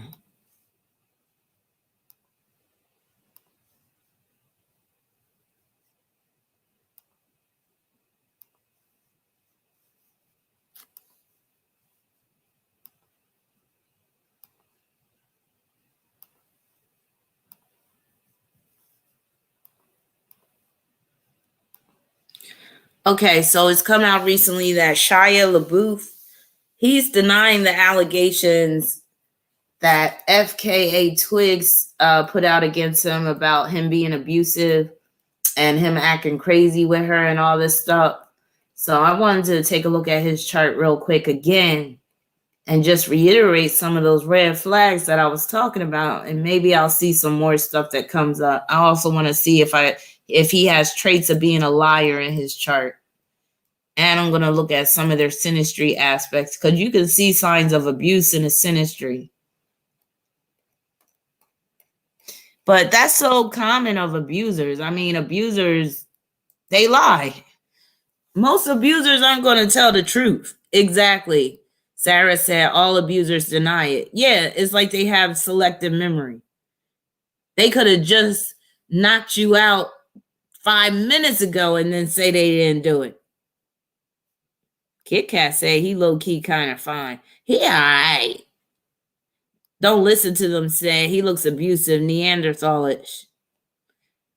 That one dude, that football player, what was it? Chris Wheeler, Chad Wheeler, whatever, he looked Neanderthalish too. Siobhan said he looked like you could bust a bottle across his face and he won't flinch, right? Right? Okay, so Shia, first let's look and see if he has anything in his chart that can make him a liar. Yup, he does. He got Mercury opposition Neptune. Now, somebody with that opposition, they're not just a liar. They live a lie, or they believe their lies. They live in a dream world or a fantasy world that only makes sense to them. And this is somebody that will concoct these weird fantasies in their head. Like, this is probably what he would do with FKA Twigs. Like, they would probably be out and all she has to do is look a certain way. And if there's any type of guy in her direction, and he'll wait till they get home. And then when they get home, I saw you looking at that guy. I know you wanted him. I even saw you lick your lips when you like, and he'll just create this whole elaborate shit in his head about what her intentions was when she turned her head and looked in that direction, even though she wasn't even looking at that guy. He's that kind. I'll say that that aspect can make him straight up delirious. That's a good word. Delirious. So he has Mercury in Cancer opposing Neptune. And that can cause him to have abandonment issues when it comes to women. So once he gets a woman, he's going to push her away with his abandonment issues. Siobhan said, yes, like he'll be hiding in the dark when you get home. Exactly. One of them crazy dudes that just be sitting in the armchair and you turn on the lights and he just in there with holding a bottle of beer and you're like, how long have you been sitting here? It'd be 1 o'clock in the morning. He'd be like, since 7 o'clock, waiting for you. That type of crazy ass shit. All right, so that is bad enough alone. He also has Venus in Cancer, which can cause him to be very needy when it comes to women. He don't want a mate. He wants a mother. And that Venus in Cancer can also deal with the race theme. So FKA Twigs, I believe she's biracial, but she looks black. And with that Venus in Cancer, that can mean that race is an issue when it comes to his relationships. If she's the only black girl he's dealt with that Venus in Cancer squaring that Aries North Node, he could have mistreated her partly because of her race too. So he might have, Lil said race play. So he might have, treated her a certain way simply because she's black. With that Venus in Cancer squaring the Aries North Node, he could have treated her extra harsh. And maybe even when, he would become abusive, he might even call her a black bitch or something like that. Moonlight Orange said Shia had a date with Rihanna, but nothing went forward because Rihanna probably used that Pisces energy and picked up on that shit like he crazy. One thing about Pisces women, I've noticed that they can be very careful and cautious when it comes to dealing with men. A lot of them aren't there for the nonsense and the bullshit.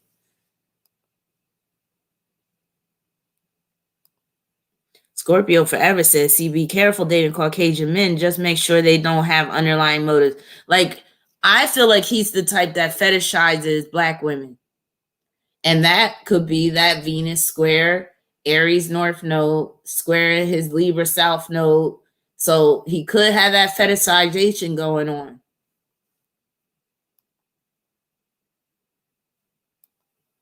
Nacho Lover said, Ree crazy too. She would have gave him a run for his money. She would have broke him down.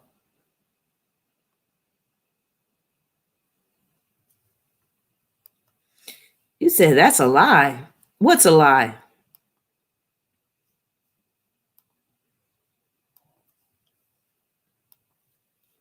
You telling me Pisces ain't a psychic sign? That's a lie. You telling me Pisces can't pick up on somebody that's, kind of shady or weird acting?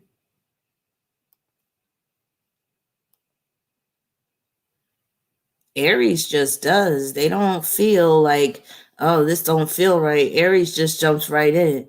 But Aries will let go quick, let you go quick. That's the thing with Aries. Pisces aren't, you got Pisces wrong. Pisces aren't generally fools like you think they are. I've known quite a few Pisces women, and when it comes to men, they tend to be, they really ain't about the bullshit.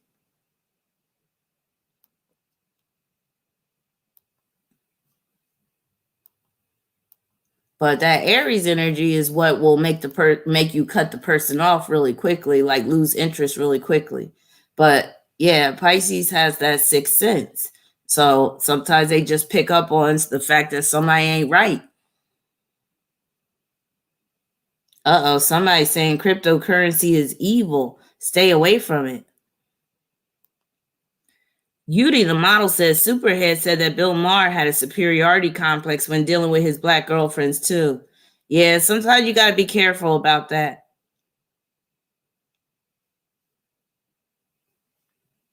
William Williams said Pisces will have you thinking they're damsels in distress. Yeah, they could play that role.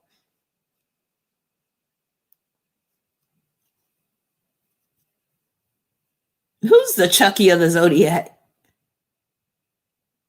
All right. So let me see what else. So he has Mars in Capricorn. Now, I typically like Mars in Capricorn, but there is a dark side to all of this stuff. So the dark side of Mars in Capricorn can make one very sadistic, can make one into a punisher. So he probably does this punishing thing. And his Mars in Capricorn is opposing his Venus in Cancer. So he could be quite antagonistic. And again, he'll pursue a woman hard, but once he has her, it's like he holds on too hard in terms of the control factor. He goes too far. He can't handle it. He can't handle the fact that the woman that you wanted, now you have her. But then when you have her, you mistreat her because you can't handle the fact that you were able to get this woman that you really wanted. But it all stems back to some issues with his mother, obviously. He has Moon in Leo. I was talking about that Leo moon last night. Now, Leo moon men, not all, because some of y'all people get mad, not all, but you got quite a few Leo moon men that could be rather childish and will throw temper tantrums. Nacho Lover said Chucky of the Zodiac is definitely a Sag. Oh, no, you didn't. But yeah, so that Leo moon can make a man rather, number one, narcissistic, but mainly on a childish end. And where, again, he could throw temper tantrums, and also where he has this strong need for attention.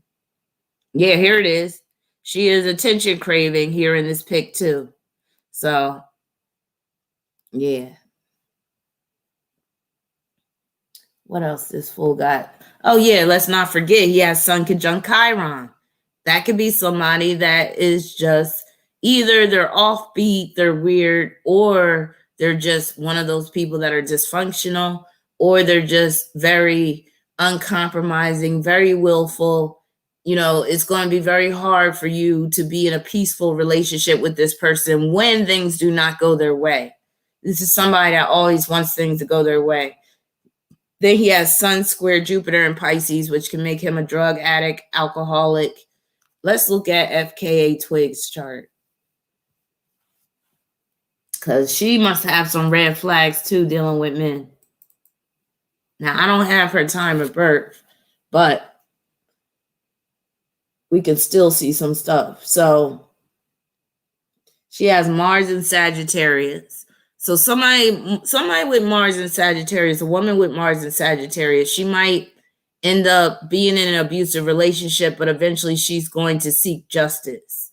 She's going to try to get out of it instead of stay with that man long term. So that will help her out in that case. But she has a red flag with Mars square Venus. So she got Mars square Venus, which is a red flag for relationships. So that means that she's prone to just get into abusive relationships, period. She's prone to get into relationships with abusive men. Also, that Mars in Sagittarius explains why she's open to dating men of different races. But she should, because she's of mixed race anyway, so it really don't matter in her case. Let me see. She got Moon in Sagittarius. She got, and that could deal with her multicultural background. She got South Node in Virgo, North Node in Pisces, Venus in Pisces. That Venus in Pisces points to her. She has that really sweet voice. And it also points to her dancing and the music and all that, and her fashion sense and all that. She's definitely giving off that Pisces vibe, but she's a Capricorn. So she's a Capricorn, and Capricorn women, a lot of them have it hard with relationships. A lot of them do take on a lot in terms of the negative shit that the man is dishing out. They can just attract those men that are mean and cruel. She has Mercury square Pluto. Which means she could be a little touched in the head. She's the type, like, if she would have stayed with him, she would have eventually tried to kill him, probably. Because she's that type, especially with that Mars and Sagittarius. Eventually, somebody like that is going to snap.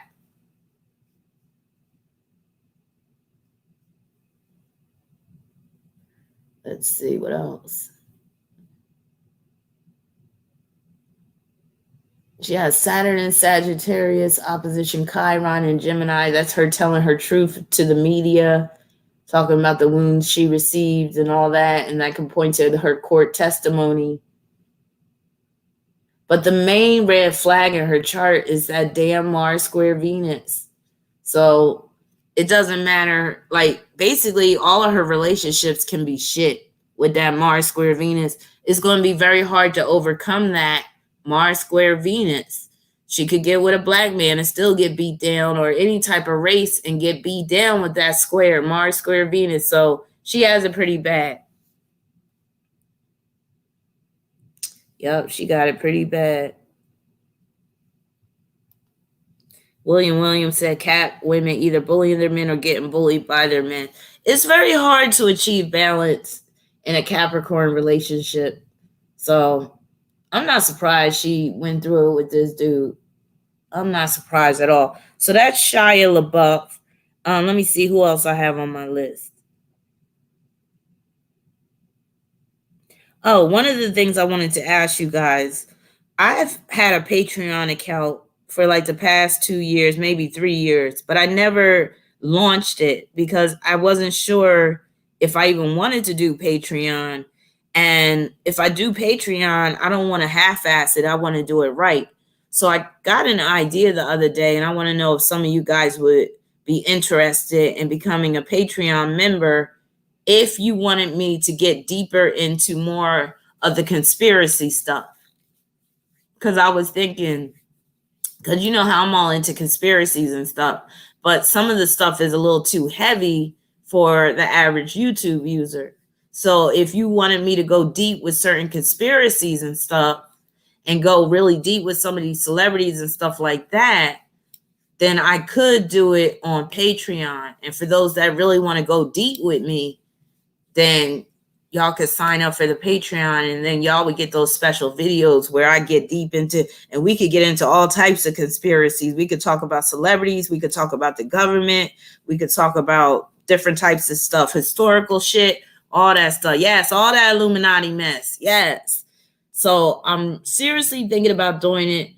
Don't hold me to it just yet. I'm going to set a date for like sometime in March to launch that Patreon. I'm not even sure how much I'm going to be charging, and I know I can do it per tier, but that is something that I have in the works. Also, I have the option of having memberships on my YouTube channel where you can push that join button. So I might do something similar. So anybody that becomes a member on my YouTube channel, then y'all will get the exclusive videos dealing with like some of the more deeper stuff. Because I know some of y'all ain't ready for this conspiracy stuff. Yeah, so we could get into like Freemasonry and all that type of stuff. Yes. Yeah, I definitely don't want to launch it while Mercury's retrograde. So after retrograde, I'm thinking about launching that Patreon because I'm starting to have more free time, which is good. So I'll have more free time to do videos and stuff like that. All right. So we covered basically all of the, oh, one more thing. Let me put a picture of her up because she's been in the news lately, and it's nothing big. It's something that she's been used to, but she's still going through it. And I don't know if we should feel sorry for her or if we should just be like, that's what you get. And actually, it's another common, it's like a similar situation, just not physical, but it's like a similar situation to FKA Twigs, just because both of these women are of mixed race and they got with white men. And I'm not saying anything bad about white men. I'm just saying sometimes the grass ain't greener on the other side. That's all I'm saying. Sometimes when you think you're going to be getting that diamond in the rough because you're going over to the other side, if you, like I said before, if you have those red flags in your chart, it don't matter what race you get with. You could still get with a loser. All right, so Halle Berry, she's been in the news recently because she's been complaining because she has to pay $16,000 in child support to her baby daddy. What's his name? Gabrielle Aubrey. I'm like, he made over like a fat rat. So this is when, you know, the script becomes flipped with child support. Usually it's the men crying about the child support. But now it's some women that are on the hook for child support. Yeah, 16. They laid that 16 on her per month. And she's pissed off about it. So she, posted a statement talking about, I don't think it's fair. I've been paying this $16,000 for 10 years. Damn, let's do the math. Let me get my little calculator out. If we talking about $16,000 a month, $16,000 a month times 12, that's $192,000 a year. Is that right? Times 10, 1.9 million a year he's gotten off of her already. I agree, Siobhan. Rich broads should not get married. Irrational. This is what Halle Berry is arguing. She was like, no child needs $16,000 a month. Now, some men aren't going to feel sorry for her at all because they're going to be like, well, women do it to men all the time. How you like the way it feels? But this is what happens when you're a rich lady and you get with a man that don't have a pot to piss in, because that's basically what, like Gabrielle Aubry, he was a model, but he wasn't making nowhere near, and she even mentioned that in her statement. She wasn't nowhere near that shit. Nowhere near. He was not making nowhere near the amount of money she was making. But hey, that's what happens when you want to get married and you have children with somebody and they don't make the same amount that you do and all that type of stuff. Yeah. But I don't even think a prenup stands with child support. I think you could have a prenup and still have to pay a lot in child support.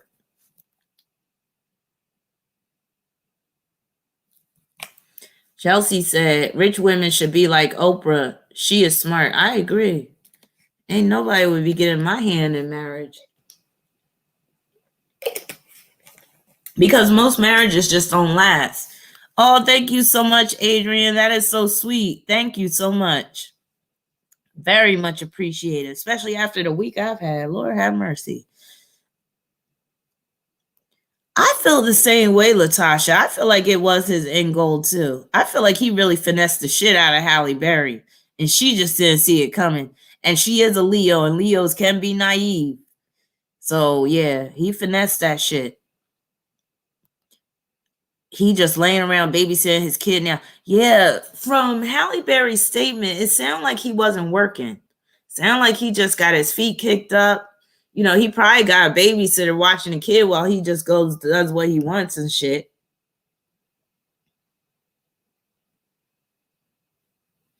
But yeah, he got the bag.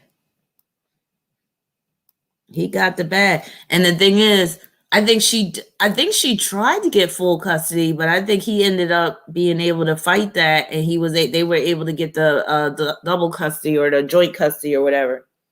But yeah, that hurts. She better get to auditioning for some more roles. And she's getting older, and you know how they treat women in Hollywood. The older they get, the less work they get, especially if they're Black. So I hope she's saving her money.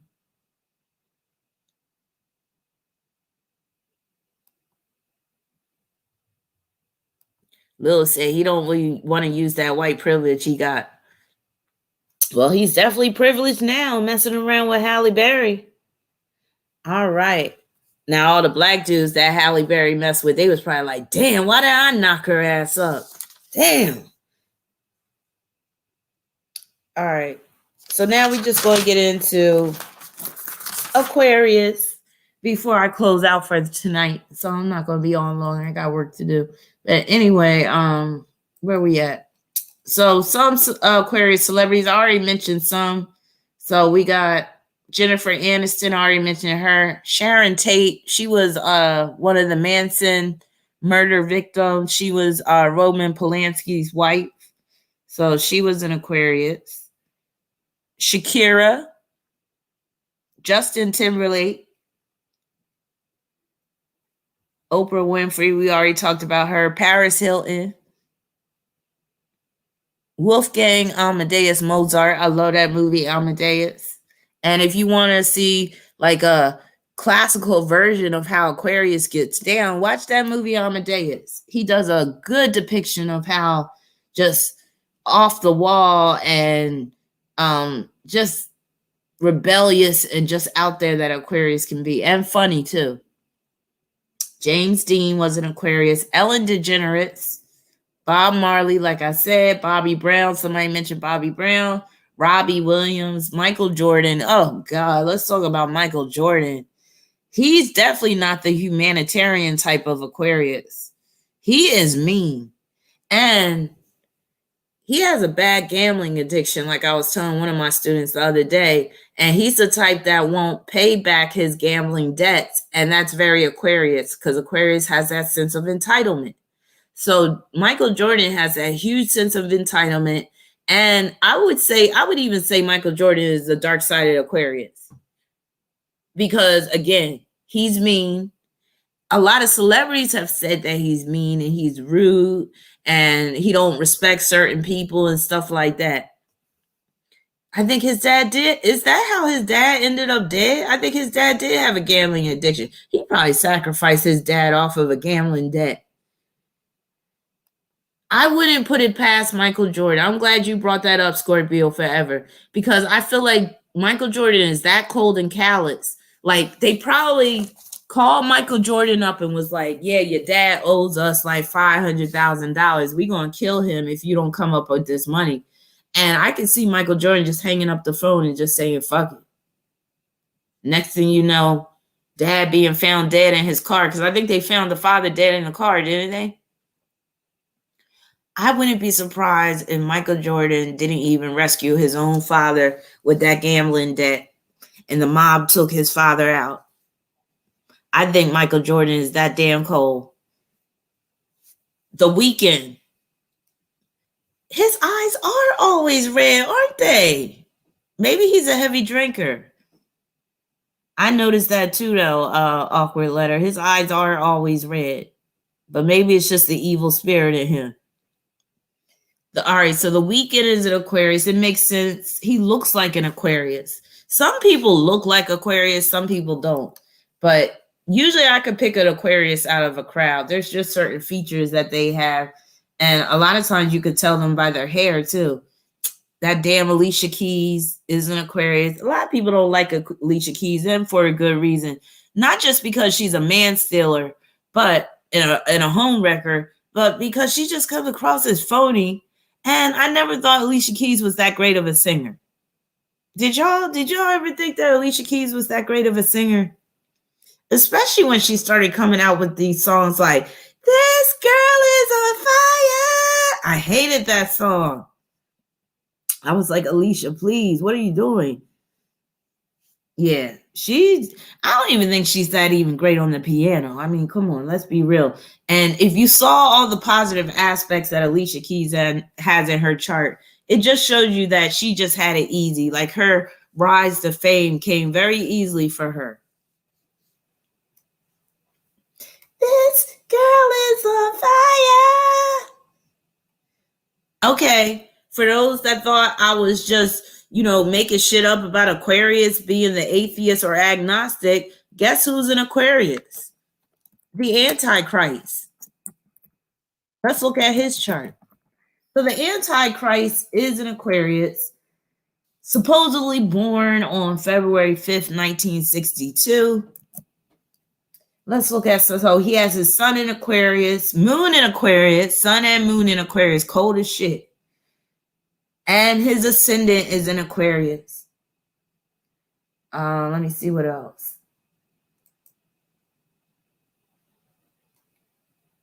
And think about it. The Antichrist, what does he do? The Antichrist, he rebels against God, and Aquarius is the rebel. So the first rebellion against God was Adam and Eve, and it came through that serpent that tempted Eve. And I'm about to take y'all to church now. My astrological church. It was the serpent that tempted Eve to eat of that fruit of the tree of knowledge of good and evil. Okay. And that serpent is represented in Aquarius, which is why you got them squiggly lines. Now, them squiggly lines in that Aquarius glyph, it represents a few things. Number one, it represents serpents. Number two, it represents that electromagnetic energy or that electric charge, that electric current. And number three, it represents braids, dreadlocks, twists. Y'all think I'm playing? I ain't playing. A lot of people that got Aquarius energy will, like, especially if it's connected to their ascendant, if the ruler of their chart is in Aquarius, they might have dreads in their hair. They might wear braids all the time. They might wear twists, might just wear bleach blonde hair. All of that is Aquarius shit. Braids, twists, locks, dreads, bleach blonde hair, having multicolored hair, doing things that are different with your hair. Very Aquarius. Bob Marley is an Aquarius too. He even wrote a song called Rebel Music. You see what I mean? Yes, Aquarius is the rebel. Wait a minute, somebody talking about some damn Ophiuchus. Oh God. Where's that at? Then shouldn't he be Ophiuchus since the Antichrist is a serpent? I don't get into Ophiuchus. There's 12 signs of the zodiac. I don't understand what this Ophiuchus is. Anyway, but no, Aquarius is the serpent again, because the tree of knowledge of good and evil itself is representing Aquarius, because Aquarius is that sign of knowledge and it's that sign of the intellect. And again, it's dealing with science. And, you know, scientists typically are very intelligent, and it's about the use of the intellect. And what's that term? Humanism. The term humanism is very Aquarius. So what are you talking about? Who and what the fuck is this? Wait a minute, like an artist who summons him, aka half-naked artist, clears throat, Mr. Carter. Who are we talking about? But yeah, I have a video where I break down about Aquarius and the tree of knowledge of good and evil. So Aquarius also rules the internet. The internet can be viewed as the tree of knowledge of good and evil. You can get both good and evil off of the internet, can't you? The internet has changed the world, hasn't it? The internet is like that forbidden fruit. The internet has opened a lot of people's eyes, just like that fruit opened Adam and Eve's eyes, and they saw at that point that they were naked. Aquarius rules nakedness. Do y'all not see the Aquarius connection with the Adam and Eve story in the Garden and Eden and all that? The Adam and Eve story also has themes of Gemini and Sagittarius as well. Gemini is Adam and Eve. Sagittarius is God. So yes, it's all connected. So those three signs come into play with the Adam and Eve story. Aquarius representing that serpent, Gemini representing Adam and Eve, and Sagittarius representing God. So So going back to the Antichrist is a rebel. He's rebelling against Christianity. He's rebelling against God. So it would make sense that the Antichrist would be an Aquarius. These people know what they're talking about. So he has Sun, Mercury, Venus, Jupiter, Moon, and ascendant in Aquarius, and the part of fortune in Aquarius. Goddamn. So whoever came up with this birthday, they made sure he was going to have a stellium in Aquarius. Yes, Scorpio forever. That's why porn is so easy to access. But that's why you could basically learn all you need to learn to get a degree just by going on the internet. But then there's that dark side. And that's the tree of knowledge of good and evil. You got both good and evil, and you become wise as serpents. That's what it said in the Bible. If you eat from this tree of knowledge of good and evil, you're going to become wise as serpents. But that's not necessarily a good thing. Sometimes knowing too much is not a good thing. And that's what I meant about Aquarius in the scientific side. See, these scientists, they start to get too much knowledge, and then they turn into people like Bill Gates and Elon Musk and these other tech people, where they feel like now they can control the world through technology. That's what I'm talking about. And again, so many people have been led astray by the tree of knowledge of good and evil. You know how many people have been led astray just off of social media alone? People have committed suicide off of social media People have done crazy things off of social media, including this Gorilla Glue girl. So yes, we are inside. Right now, we're all inside the tree of knowledge of good and evil. Just picking fruit off of the tree. And I say eat on. But just be careful, because you don't want to take too much of it. Taking too much of it is like going too far, looking at too much on the internet, going on Pornhub and seeing some real sick shit, going on the deep web and seeing some sicker shit. Well, people are like up and down about, people are split about what's the tree of knowledge, good and evil. According to God in the Bible, the tree of knowledge of good and evil was not supposed to be touched. It was not supposed, you weren't supposed to eat from that tree because it would corrupt. He knew that it was going to corrupt them. And that's what they meant about their eyes became open. They could actually see not just the goodness, but they could see how their own bodies could be used to corrupt their spirit. And that's what it means when they saw themselves as naked. They saw what those genitals could do. Those genitals could be used for good, but those genitals could also be used for evil. Just like you can use genitals to create a child, but you can also use those genitals to rape somebody or to corrupt a child. So you see what I mean? It's the same thing. When they didn't eat of that tree of life, all they knew of was what God basically put in them. And that was to be these faithful servants that were just, basically, you could say they didn't have much free will. So that's why people are split. Yes, the Kabbalah is the tree of life. That's why people are split, because some people actually believe, and some of them are called Luciferians, that Lucifer, aka the serpent, aka Aquarius, was liberating people from an oppressive God. So that's why you have some Luciferians, they worship Lucifer because they were like, Lucifer, that's the light bearer. All of this is Aquarius. Lucifer, light bearer. Anytime you hear light, lightning, electricity, lightning bolts, all that's Aquarius. Electromagnetic energy is Aquarius. Magnetic energy is Aquarius. Magnetism is Aquarius. All of that, the waves of the spectrum, you know, the light spectrum, infrared light and ultraviolet light, gamma rays, microwaves, radio waves, all of that is Aquarius. Aquarius is a huge, broad sign.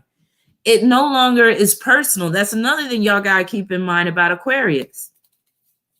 Aquarius is not a personal sign.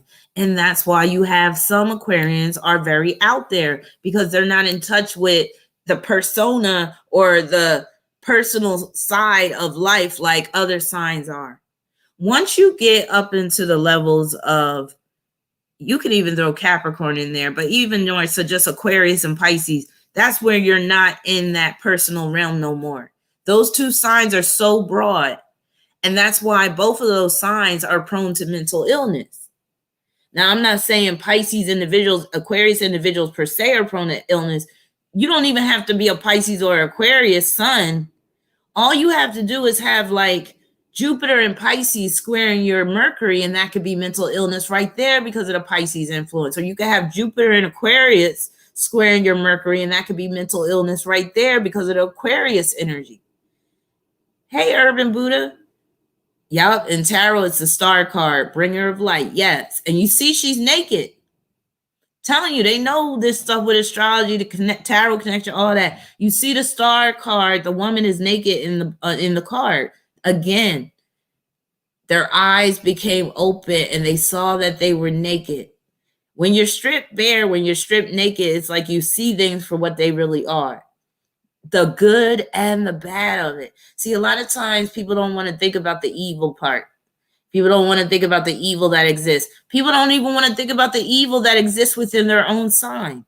Like I was going back and forth with this guy, this Gemini guy, on this other video that didn't have to do with astrology, but astrology came up. It was about Miles Davis. And Miles Davis' wife, she was describing Miles Davis, and she mentioned that he was a Gemini, and she said that he ran hot and cold, and he had two personalities, and she never knew which one she was going to get. And this guy, he chimed in and he was like, oh, she's just generalizing about Gemini. Gemini is not like that. She can't say that's why astrology is, that's why you can't take astrology too seriously and stuff like that. of course, if somebody's attacking my craft, I got to chime in. So I responded to him, and I was like, first of all, I was like, she described Gemini to a T. And I said, oh, this is what his beef was. He was like, Geminis aren't abusers. Because of what she said, he got it in his head that she was saying that Gemini is an abuser. And I was like, nah, I was like, you didn't hear her correctly. I said she described Gemini to the T in terms of their dual personality and how they can shift from one personality to the next, and they can be unpredictable and volatile and stuff. And so he wanted to go back and forth with me and stuff. But it's the same with astrology. People don't want to consider that the tree of knowledge of good and evil is even seen through the signs. You got a good side and you got an evil side. You got a light side and you got a dark side to every sign, to every planet, to every house. It just is what it is. It's that whole yin yang. So when you talk about the yin yang, the Tao itself, you could say that could be partly Aquarius, but that's partly Pisces too.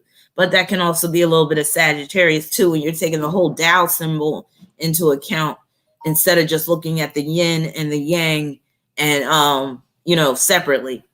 But yeah, Aquarius is the sign of unification. So keep that in mind as well. With Aquarius, things become unified, but is that always a good thing?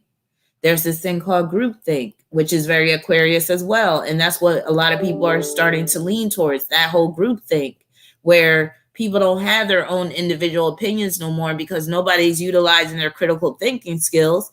And everybody's just going along with the current trends and what social media is dictating. You see this going on YouTube, with YouTube censoring divergent points of view. If it's not following the liberal point of view, they're going to block the channel, or they're going to get rid of the video, or what have you. That's groupthink.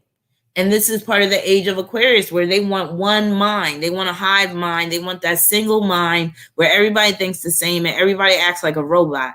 Robots are ruled by Aquarius as well. And this is what I mean. Yes, you got some very beautiful things about Aquarius. The unity, the solidarity, the activism, the brotherly love, the sisterly love, the friendliness, the camaraderie, even loyalty, I'll even say. But usually the loyalty is not on an individual level. It's more in terms of being loyal to a cause. The fact that Aquarius is one of the most chill signs and like laid back signs, and one of the, best homies you can have. Those are some of the beautiful things about Aquarius. But then again, you got that dark side of Aquarius that is very dangerous. So we can't ever let people that are pushing this Age of Aquarius agenda to get too far with this whole technocracy and all this technology, where technology trumps the human experience. So Mark Zuckerberg is an Aquarius. That makes sense. That makes so much sense. And he looks weird too. So that makes sense. So, okay. So we talked about the Antichrist, and of course that's a hypothetical chart. There's no such thing as a real Antichrist, but there are people that come into this world and they do assume the role of the Antichrist from time to time, like Hitler and Mussolini and Pol Pot and Stalin and all those people. Abraham Lincoln was an Aquarius, and that fool looked weird as shit. I swear Abraham Lincoln either had some black in him or American Indian or something. Y'all feel me on that? He didn't look like no regular white dude. He was a strange looking man. But that makes sense because you do got some Aquarians that are strange looking. Some of them look downright alien. I mean, Brandy with her wide apart eye, like her eyes are so wide apart. Oprah got them alien eyes too. Angel said Aquarius people are just really chill. Wait a minute. Krutika said Aquarius people are just really chill people with fanatic energy. Don't listen to them. Said Aquas always look weird as hell. Yeah, Adrian, didn't he look like he was mixed with something? He was hiding something in that family tree. And maybe that's why they used him to sign the Emancipation Proclamation. Yeah, they wasn't telling you the truth about Lincoln. So William Williams said Lincoln had black in his blood. His opponents teased him about it in the papers. Look it up. Oh, okay, thank you. That makes sense. I'm not sure. I haven't really looked at Abraham Lincoln's chart to see why he has such a tragic life. Okay. Now, Kritika made a point, and I can see why you could say this at times. So, Kritika said Aquarius are so boring. Now, don't get offended, some of you Aquarians, when I say this, but this is true with some Aquarians. Some Aquarians lack personality, and that's how some of them can come across as phony. So sometimes you'll come across an Aquarius and they aren't that interesting, and it's because they really don't have much of a personality. And remember, that's because Aquarius is a depersonalized sign. It's not about the personal. It's out there. It's like more broad than that. It's really built for, like, again, social causes, activism, movements. So creating a movement, that's part of Aquarius too. So if you create a movement, that's Aquarius. Like how Tupac created the Thug Life movement. And guess what? Tupac had Mars conjoined to his North Node in Aquarius. And Tupac was like an activist in his own right. So there you go with that Aquarius too. Christian Bale is an Aquarius. That makes sense. He played the shit out of that American Psycho role. You know what? I'm going to have to break my fast, but I deserve it because I'm trying to be good. I'm trying to really get back with the discipline with my intermittent fasting. And I said I was the ones that going to have like root beer after like 9 o'clock. Well, I'm going to have to break that because I deserve a root beer after this. My mouth is dry as shit. I got my vitamin water right here, but it just ain't hitting.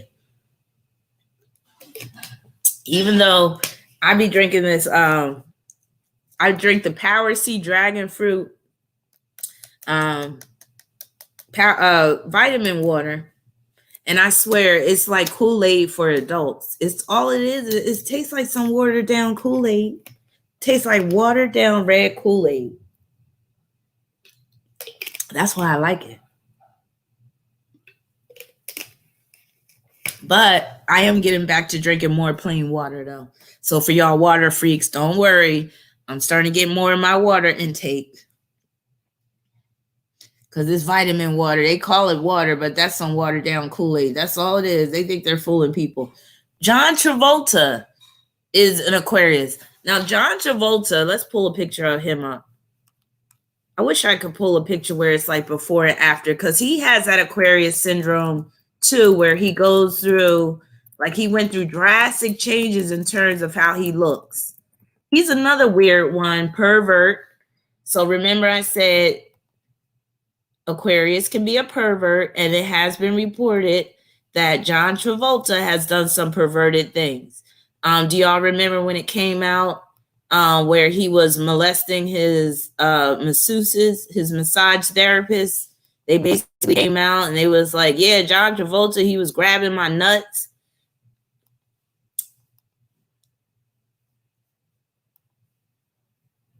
So yeah, John Travolta got, oh, and I remember that picture where he was kissing that guy. It was like his pilot, not his pilot. It was like he was kissing his personal assistant on the mouth.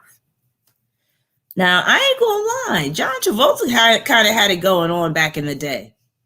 Wait a minute, who talking about porn star Wesley Pipes? Is he Aquarius? If I got his face in my, if I'm thinking of the right guy, he looks like a straight crackhead. You said he probably got his face pulled back.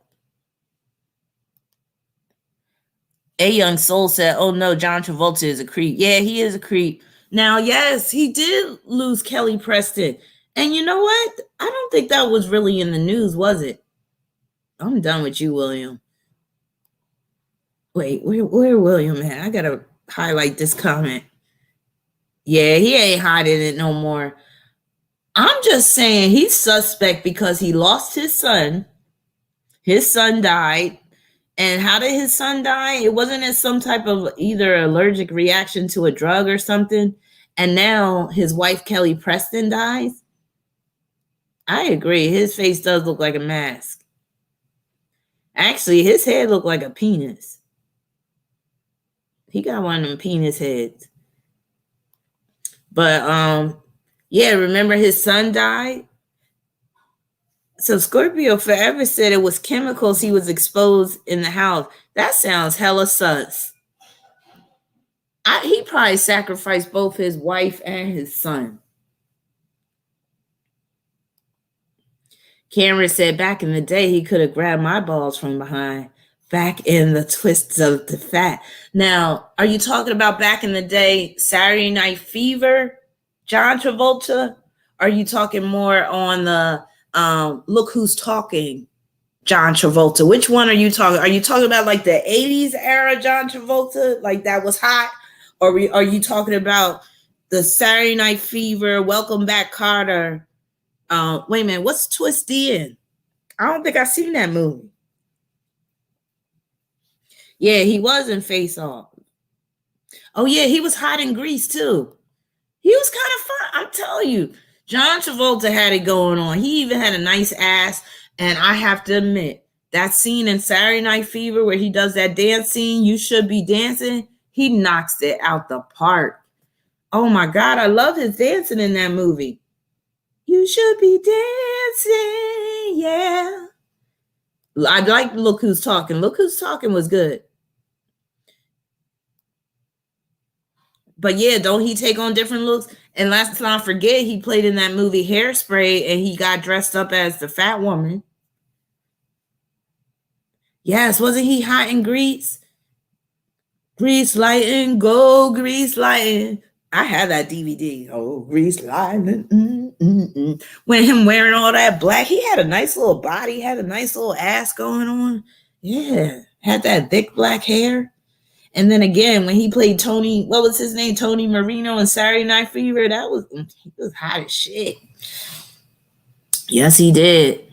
And when we were talking about Wesley Snipes last night, somebody did mention, yeah, he played in To Wong Fu, Wesley Snipes. And that's very much indicative of Venus and Virgo. Because remember I said Venus and Virgo, well, Virgo period does come into play with the trans life, because of the grooming that comes into play and having to assimilate into the lifestyle of the other gender. So with Wesley Snipes having that Venus and Virgo, that fits him being into that To Wong Fu movie. And the fact that remember Wesley Snipes has the Aquarius South Node conjoined to Saturn in Aquarius. That's how he was able to be in that movie, To Wong Fu, playing Noxzema. That was the name that he played. And he did not make a good drag queen. Let me tell you, he was scary looking. I was like, oh my God, Wesley. But my man, John Leguizamo, was in that movie too. I love him. Sarah said he's actually aging well, except for being up in Scientology. So yeah, John Travolta got some serious issues. Maybe he's been in Hollywood a bit too long. Okay, Taylor Lautner, that's that dude that looks like an alpaca with his long ass neck. Yoko Ono, remember her? John Lennon's wife, Aquarius, weirdo. So some of these Aquarians, they're just going to be weirdos, and they can own it. So if Aquarius is a weirdo, you can't knock them for it, because they're just doing what they're supposed to be doing. Aquarius is the sign of weirdness, is the sign of the unconventional, the strange, the alternative. So when I see an Aquarius like that, I'm like, you know what? It makes sense. Even if it's an Aquarius rising, like somebody earlier on mentioned David Bowie, I'm like, yeah, it makes sense. Yes, Kelly Preston passed away and nobody made much of a noise about it. Don't he? Millionaire, you feel me on that? Yes, he does look like an alpaca crossed with a llama. Yes, it cracks me up when some people look like animals. I love me some John Leguizamo. I've often wondered, was he gay? Sometimes you can't be sure. Like, he's one of those guys where sometimes you think he's gay, and then sometimes you think he's not. What do you think, Cameron? And where's Indigo? Paul Newman. Now, he's on the bright side of the Aquarius spectrum. Paul Newman, you remember him? Some of my younger viewers may not know who Paul Newman is, but Paul Newman, Color of Money, great actor. So what Paul Newman did, he had the Paul Newman food line. You can still get his products in stores now. Like, he got the Paul Newman pizza. You got the Paul Newman popcorn. You got the Paul Newman, you got the pizza. Oh, you got the Paul Newman salad dressing. Yes. And you know what? All of the profits that come from those food products go to charity. And that is the essence of the bright side of Aquarius. That's doing Aquarius the right way. Giving all your money to charity because you got plenty enough on your own. So yeah, I have tried his salad dressing because I think McDonald's used to have McDonald's used to have a Paul Newman with their salads. I know one of those fast food places used to have Paul Newman dressing with their salads, and that shit was banging. Yup, the balsamic one, that balsamic vinaigrette. Yes. Balsamic vinaigrette, period. That's Aquarius. What are some foods that are very Aquarius? First of all, I find that Aquarius tends to like things that are very cold, ice cold. Some of them like to chew on ice. But if you ask me, like balsamic vinaigrette, that's on some Aquarius shit because that's on some alternative shit. You know, it's all zesty and sassy and just make your mouth just water. And you know, Aquarius is the water bearer. So anything that make your mouth just water, maybe it does deal with Aquarius. My mouth watering right now for some root beer and some Paul Newman dressing. Damn, I could go for a salad right now with some Paul Newman dressing. My Taurus South Node getting triggered.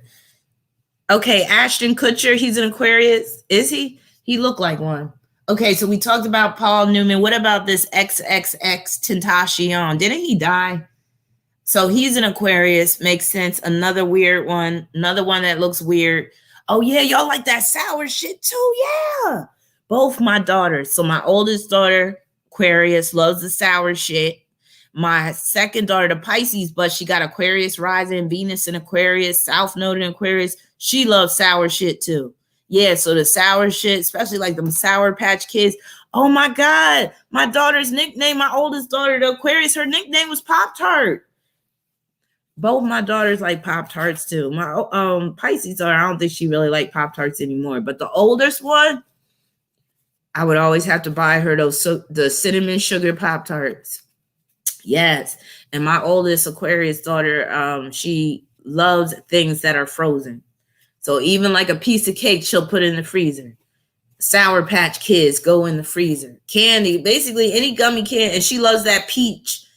Do a lot of Aquarians like peach flavor? I find that to be kind of Aquarian too. I don't like peach shit, but both of my daughters love that peach flavor. And I'm like, so my oldest loves to get those peach gummy rings and then she'll put those in the freezer. Yep. Ava said, I love popsicles. Yeah, a lot of y'all be liking cold shit because y'all be cold-hearted. No, let me stop. No, but it is that coldness that comes with Aquarius that makes sense. So, Tara, you don't like peach? I'm not a big fan of peach. A lot of Aquarians like lemon. Yes, lemonade. A lot of Aquarians will tear up that Chick-fil-A lemonade. Yes. All right, who else we got? So we got XX Tentacion. Axl Rose, remember him? I was just listening to November Rain the other day. That was Guns N' Roses. Remember that song, November Rain? And it doesn't really matter in the cold November rain. That was the shit. You're not the only one. You're not the only one. Everybody needs somebody. I love that video too.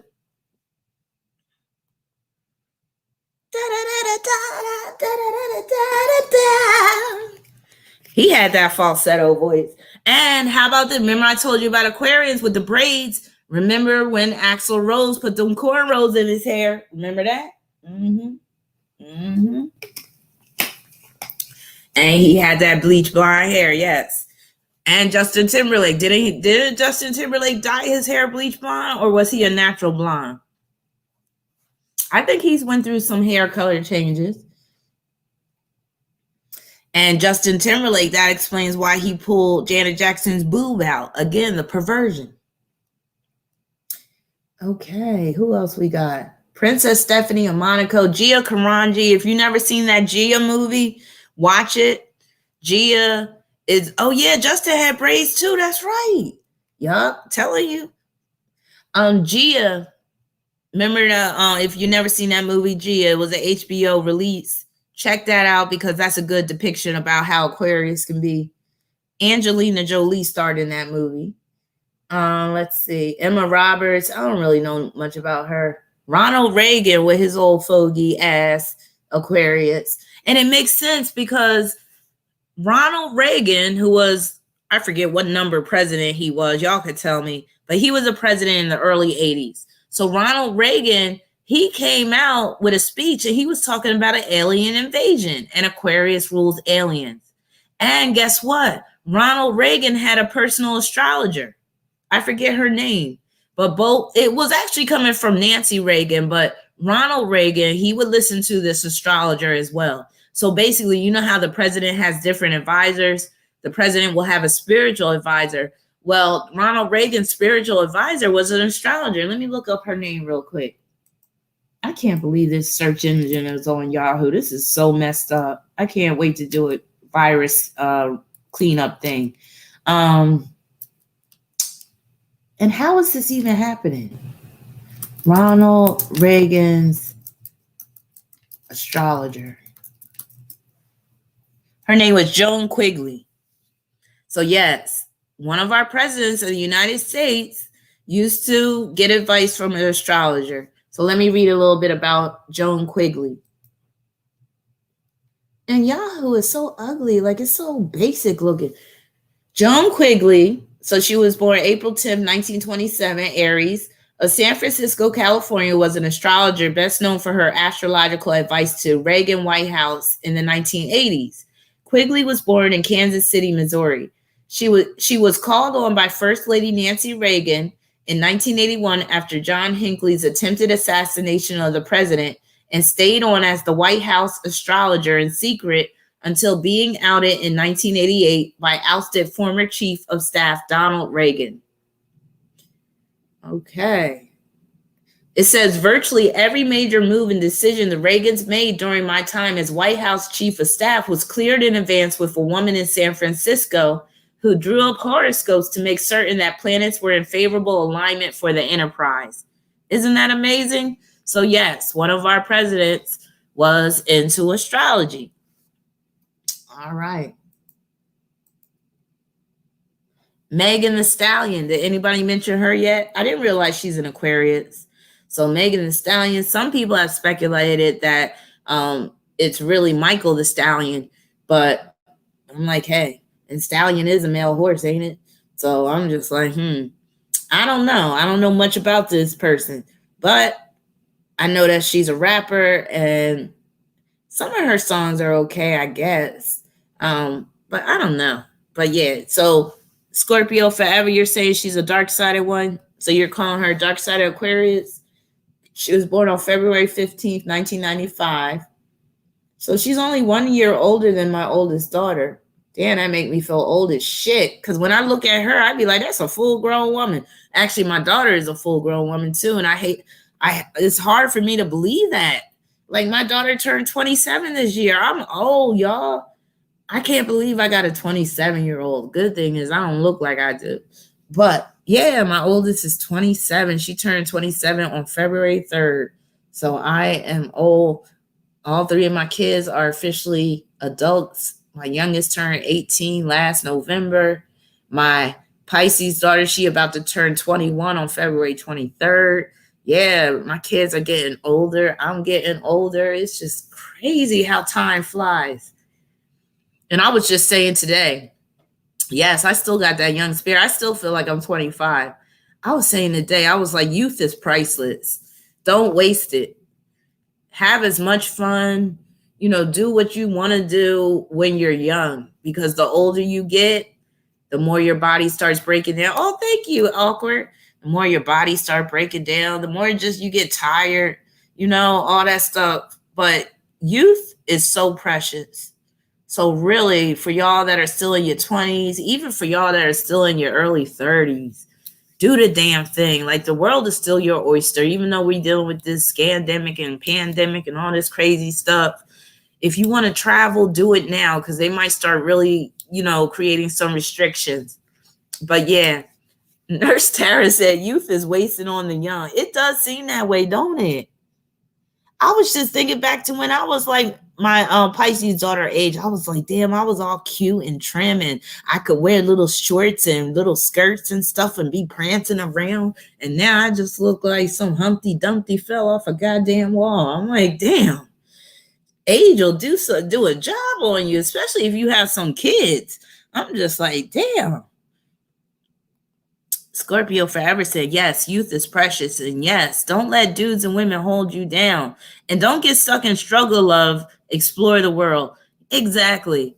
Ain't nobody really need to be getting married at age 21 and 22, unless you're just one of those mature type of people where you're absolutely sure. But again, you're just getting to know yourself at 21 and 22. How can you really say that you're ready for marriage at such a young age? But see, this is where the universe trips you up. And this is where karma comes in. And this is where it's like, this is how, life basically gives you lemons and you got to make lemonade out of it. So, we go through puberty at an early age. Our hormones are raging and stuff. Girls can start getting pregnant as soon as they get their period. Some girls get their period as early as 9 and shit. Okay. So then once you get into puberty and you start having those raging hormones, and then you want to go hump on somebody, and then next thing you know, oops, I'm pregnant. And now you're 20, 18, 17 with a child because the universe set it up for it to happen like that. And now you're still a child having a child, and you're like, your life is basically, well, the old school women would be like, your life is over once you have children. It's no longer your own life. And that is true. But more and more people are, saying I can still have a life and have children. But sometimes it's at those children's expense. But yeah, if we are still getting to know who we are at age 18, 19, 20, why did the universe make it so that we can have children so young when we're still dumb? And we still don't know shit, and we still don't really know who we are. And I think the only reason why it's set up like that is for karmic purposes, because the universe wants us to screw up in some way, shape, or form. I think that's what it comes down to. That's how we're able to have children at such a young age, even though most young people can't really be effective parents. How effective can you be as a parent if you really don't know who you are? And like, again, you're 16, 17, 18 having children because that's what nature intended. If you really want to be real, nature is a bitch, because nature just sets you up to just keep procreating and having these children and shit. And you can have a child as young as 13 and even younger in some cases. Why would the universe set you up to fail like that? You said which sign ruled big hair in the 1980s? So there was some planets in Aquarius in the 80s. So wait a minute, what planet in particular was in the 80s? Was it Jupiter in Aquarius? There was a time when Jupiter was in Aquarius, but then there was another planet in Aquarius that dealt with all the big stuff, all the colors, the day glow stuff, neon colors, everything being big. That was Jupiter's influence. Also, Neptune and Sagittarius did that. But then there was something else dealing with Aquarius. Why can't I think about that right now? But anyway, yeah, you could look at that influence. But yeah, exactly. You could have a child as young as 10.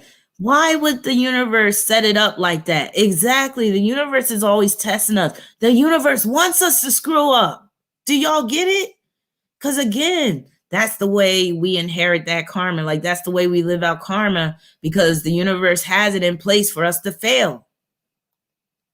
Siobhan said, and even if you knew yourself, you still may never really get to know the child. Right. Stop playing, Lilith. The youngest pregnant girl was 5? What? That's insanity.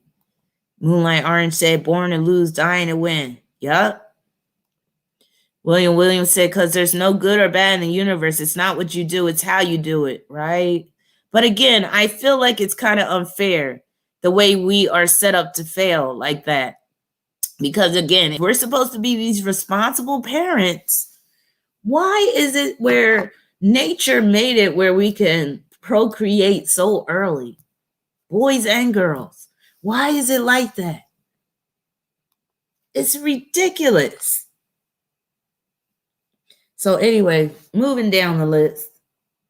So we talked about Megan Thee Stallion, Christina Ricci. Remember her? She got a big ass head. She was what is she? An Aries rising? God damn.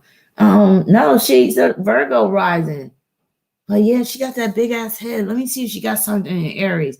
She's the girl that played on the Addams Family and shit. And then she also she was in that movie Monster with Charlize Theron. And the head's not just big, it's squared off. I mean, it's absolutely huge. It looks like one of those square watermelons. Y'all ever see them? They be selling them in Japan and shit. I'm like, what the hell is her Mars doing? There it is. She got Venus in Aries. I knew she had to have something in Aries with that big ass dome. That shit ain't even a dome. That's a windshield. Like, god damn.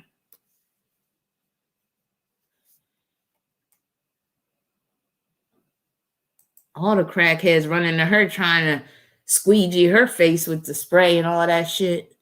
All right. So we talked about Sam Cooke. He was in Aquarius too? And I did mention him earlier, didn't I? I was born by the river. Franklin Delano Roosevelt.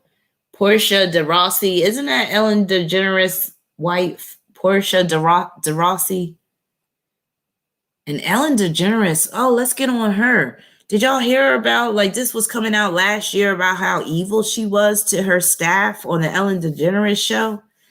Yeah. But I never liked Ellen. There was always something about Ellen that was very phony to me. So Ellen is one of those dark-sided phony Aquarians, if you ask me. Oh, Awkward Letter said my grandfather used to tour with Sam Cooke. Was he a player like Sam Cooke? Because I heard Sam Cooke was a player. Kid Cudi, remember him? Does he even make music anymore? She does look elven. Yes, Ellen DeGeneres. She looks like one of those Keebler elves. Yes, she does. All that Keebler goodness. Okay, Kid Cudi, remember him? Day and night. The lonely stoner seems to free his mind at night. Wasn't that like his only song? No, I know he put out other songs. That's the only song I know of his. Day and night. The lonely stoner seems to free his mind at night.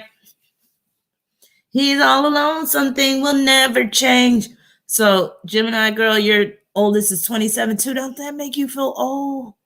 Like our oldest is about to hit 30, man. They're about to go to their Saturn return. Lola Ferrari, who is she? She's some porn star. Oh, she's a French dancer. She's the woman with the largest breast. So you're going to have some of the porn stars that are Aquarius, they're going to be some of your more extreme porn stars. Now, Lola Ferrari, I think she is a porn star. I don't know why they're just calling her a dancer, but she's known as the woman with the largest breasts in the world. And of course, the breasts are fake. But let's pull up a picture of her and let's see how big these breasts really are. Hopefully we can find a picture with her clothes on. But she's going to be a perfect example of how Aquarius can go to extremes. I guess not with and it's like, damn, that antivirus software ain't even doing shit. Because why did this convert to damn, it said turn safe search off. I got to turn the safe search off to even get any pictures of her. I have to hit it. Oh, shit. Okay, we can't look at Lola Ferrari. God damn. Okay, whoa. I don't think there's a single picture of her with clothes on. Okay, maybe I could pull this one up. Oh, she looks so trashy. Yeah, we can look at this one. But damn, just Google Lola Ferrari and you'll see what I'm talking about. I'm like, oh my God, she's hardcore. Okay, like, wow. Does anybody know what I'm talking about? Who that is? I'm about to pull up a picture of her. She a hard, and that's why I said when this Astro thing called her a dancer, I'm like, nah, she a porn star. And when you Google her, all her porn pictures come up. Yeah, she is ew. She looks nasty as shit. I'm about to pull her up. But she's a perfect example of that artificial Aquarian look that some Aquarians have, and where they could take it too far. They could go to the extreme. So here she is right here. That's not even cute. Yes, there it is. That's perfect, William. She looks like a science project, and that's on the dark side of Aquarius. Wait a minute. Where'd that go? This chat's going. Yes, that's the dark side of Aquarius. Yes, Paris Hilton is an Aquarius too. That's why she was always being photographed with no panties on and her hoo-ha hanging out. Don't listen to them, said that's painful. There's another porn star that has huge breasts, and she's an Aquarius too, if I can remember her name. Oh my God, what's her name? Oh, I can't remember her name, but she has blonde hair. She kind of looks like Marilyn Monroe. Serena Lee. I think that's her name. She's another Aquarius, bleach blonde hair. So look, this Lola Ferrari has the bleach blonde hair, which is very Aquarius. She has the extreme plastic surgery, which is very Aquarius. And that Serena Lee is another porn star that has the bleach blonde hair and the huge boobs. So, yeah. Wait a minute. You said put your post on blast about being naked. I'm sorry. I didn't even see that. Wait. I must have did that on accident. Oh, there it is. You said, I guess that's why I sleep. And then I'm going to read it. You say, I guess that's why I sleep in the nude. Hell yeah, that's why you sleep in the nude. It's the Aquarius in you. Some can't even tolerate clothes as soon as they get home from work. Clothes come off. Man, where Angel at? You said, I mean, seriously, why be that top heavy again? But Aquarius is a fixed sign, and fixed signs can go to extremes. And Aquarius can deal with being very artificial. Aquarius is the sign of that which is artificial. So yes. Well, and you can't sleep with clothes on. Now, I'm the exact opposite. And it could be my Taurus South Node combined with my Capricorn Moon rising.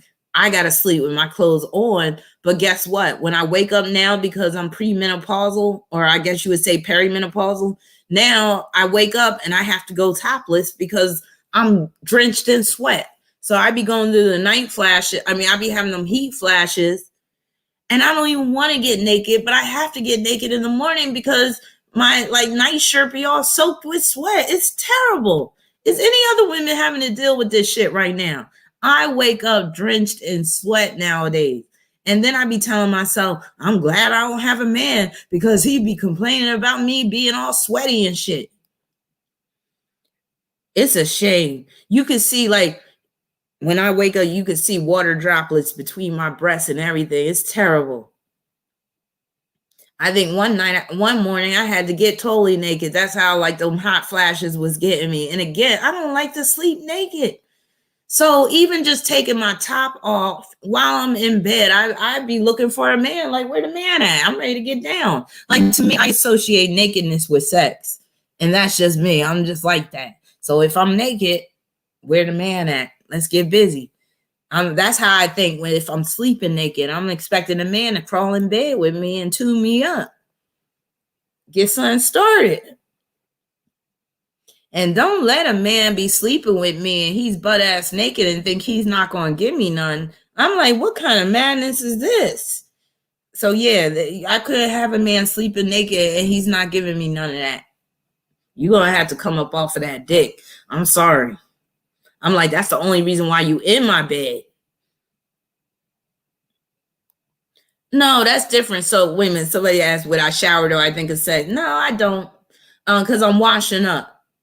But I still don't look at myself. I close my eyes. No, I'm just playing. No, but being in the shower is different.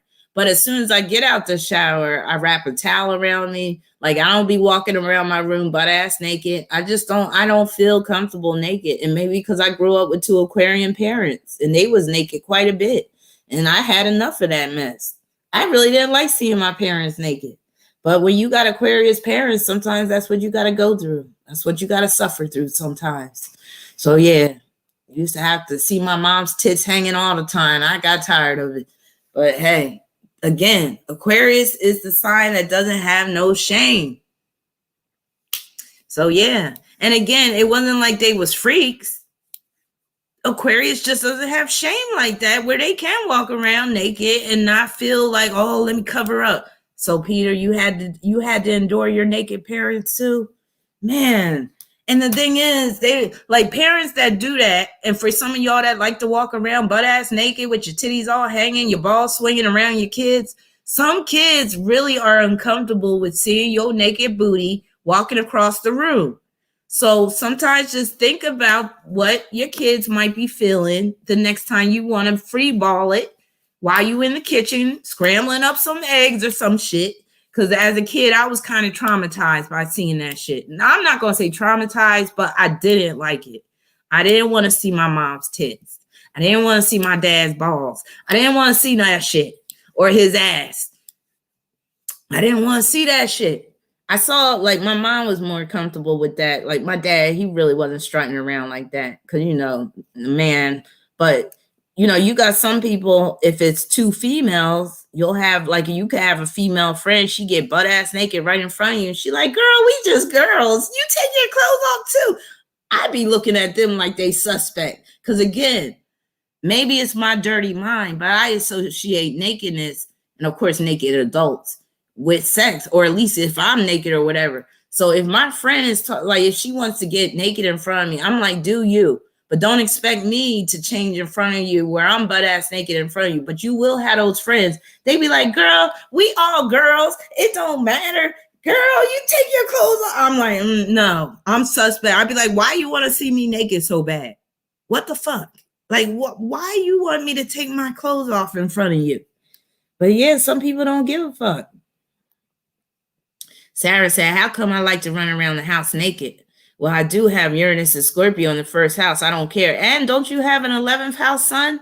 But then again, I have an 11th house sun. But guess what? My sun is conjoined to Neptune. Neptune is a planet of shame. So again, I have shame associated with me. It's not hard for me to feel ashamed about something. So that shame counteracts that 11th house energy that I have. Rashawn said, I actually got used to my mom being topless a long while ago. And in some cultures, it's not a big deal at all. Like I was saying, in some European cultures, I heard in the Haitian culture, it's not a big deal to see your mama with her titties just waving in the wind and stuff. But yeah, you got African, of course, in some African cultures, it's not a big deal. But because things are so sexualized in this country, it is a big deal to me. So yeah, that's just my little rant about nakedness. So yeah, that's Lola Ferrari. Let's see who else we got. Farrah Fawcett. Farrah Fawcett of Aquarius. She was a big time freak. J. Cole. I like some of J. Cole's music. Let's put his face up there. Oh, this makes me mad. Seeing this Yahoo. I love that song. This song is pretty old. Where it'd be like da da da da da da da da da da. Da da da da da da da. Wait a minute, what's that song? I said, I heard you got some. Da, da, da, da, da. I don't even know the lyrics. I can't get enough. That's what that song is called. I love that song. But then he got some other songs that are really good too. And he kind of remind me of my nephew. He kind of look kind of like my nephew, which is funny. But he ain't bad looking. Not a bad looking dude at all. And he definitely has that Aquarius look, has that Aquarius vibe. I really don't have nothing bad to say about this dude. Has any bad information came out about J. Cole? Oh yeah, wait a minute. Isn't that song called Cold World? Is it called Cold World or I Can't Get Enough? But that's a badass song. I love that song. Yes, I Can't Get Enough. Yeah, that's my shit. He looks kind of like The Weeknd, but The Weeknd looked like a cheap imitation of J. Cole to me. Didn't The Weeknd come out after J. Cole? I'm not sure if I heard Middle Child. I might have to check it out. So Tara, you're saying Middle Child. Somebody else said Middle Child. I'm going to have to check out Middle Child. I might have heard it already. Uh-oh. So there is dirt on him. So Millionaire said, I heard he cheats on his wife like it's his job. Okay, so let's make that segue into Aquarius and relationships, because Aquarius does have a high incidence of infidelity, cheating, things like that. Not saying that all Aquarians are going to have to deal with this, but I will say that Aquarius people are prone to get with other people's people. That OPP, you down with OPP? Yeah, you know me, other people's pussy, other people's property, other people's penis. Yes, that's Aquarius. Aquarius has that sense of entitlement, and they could even have an entitlement to your man, okay? That's how Aquarius rolls. And again, Aquarius doesn't have any shame. Aquarius is a sign that does not have shame. So a lot of times there's no shame in their game if they're dealing with a married man or a married woman. So that's just how it is. Yes. Does Trutch have anything in Aquarius with that OPP song? New message is received from Keone. Then he's a loser in my book, hating on faith. Well, so, again, he's an Aquarius. So you got to make him, he gets an exception. He gets a pass because he's an Aquarius. They get to do what they want. They're liberated. You got to expect your Aquarius man to cheat on you. You just got to expect it. And guess what? If he doesn't, that's even better. But you better just expect that he's going to cheat on you. And I say that in all seriousness. And again, I'm not saying that all Aquarius men and women are cheaters, but you need to just assume that they're going to cheat on you at some point. King Jason said, that's crazy you mentioned Farrah, because I see people bringing that look back out here in AZ, men and women. What, that feathered look? That feathered hair? I love that hair. All right, I'm going to have to check that out later. All right, I got to get ready and go soon, but we're going to wrap it up a little bit. We are already at the 3-hour mark. It don't feel like it, though, because I've been having a good time. So Sarah said, I wish I was an Aquarius. William Williams said, we going cheat. Thank you for being so honest. I love it. So, and then don't listen to them, said, I could go and bring home the diseases. Now, if we're talking about polyamory, open relationships, open marriages, that's very Aquarius. But see, the problem with Aquarius, and oftentimes you don't even have to be Aquarius sun, Aquarius moon. You could have Venus in Aquarius, and you could be in an open relationship, open marriage, polyamory.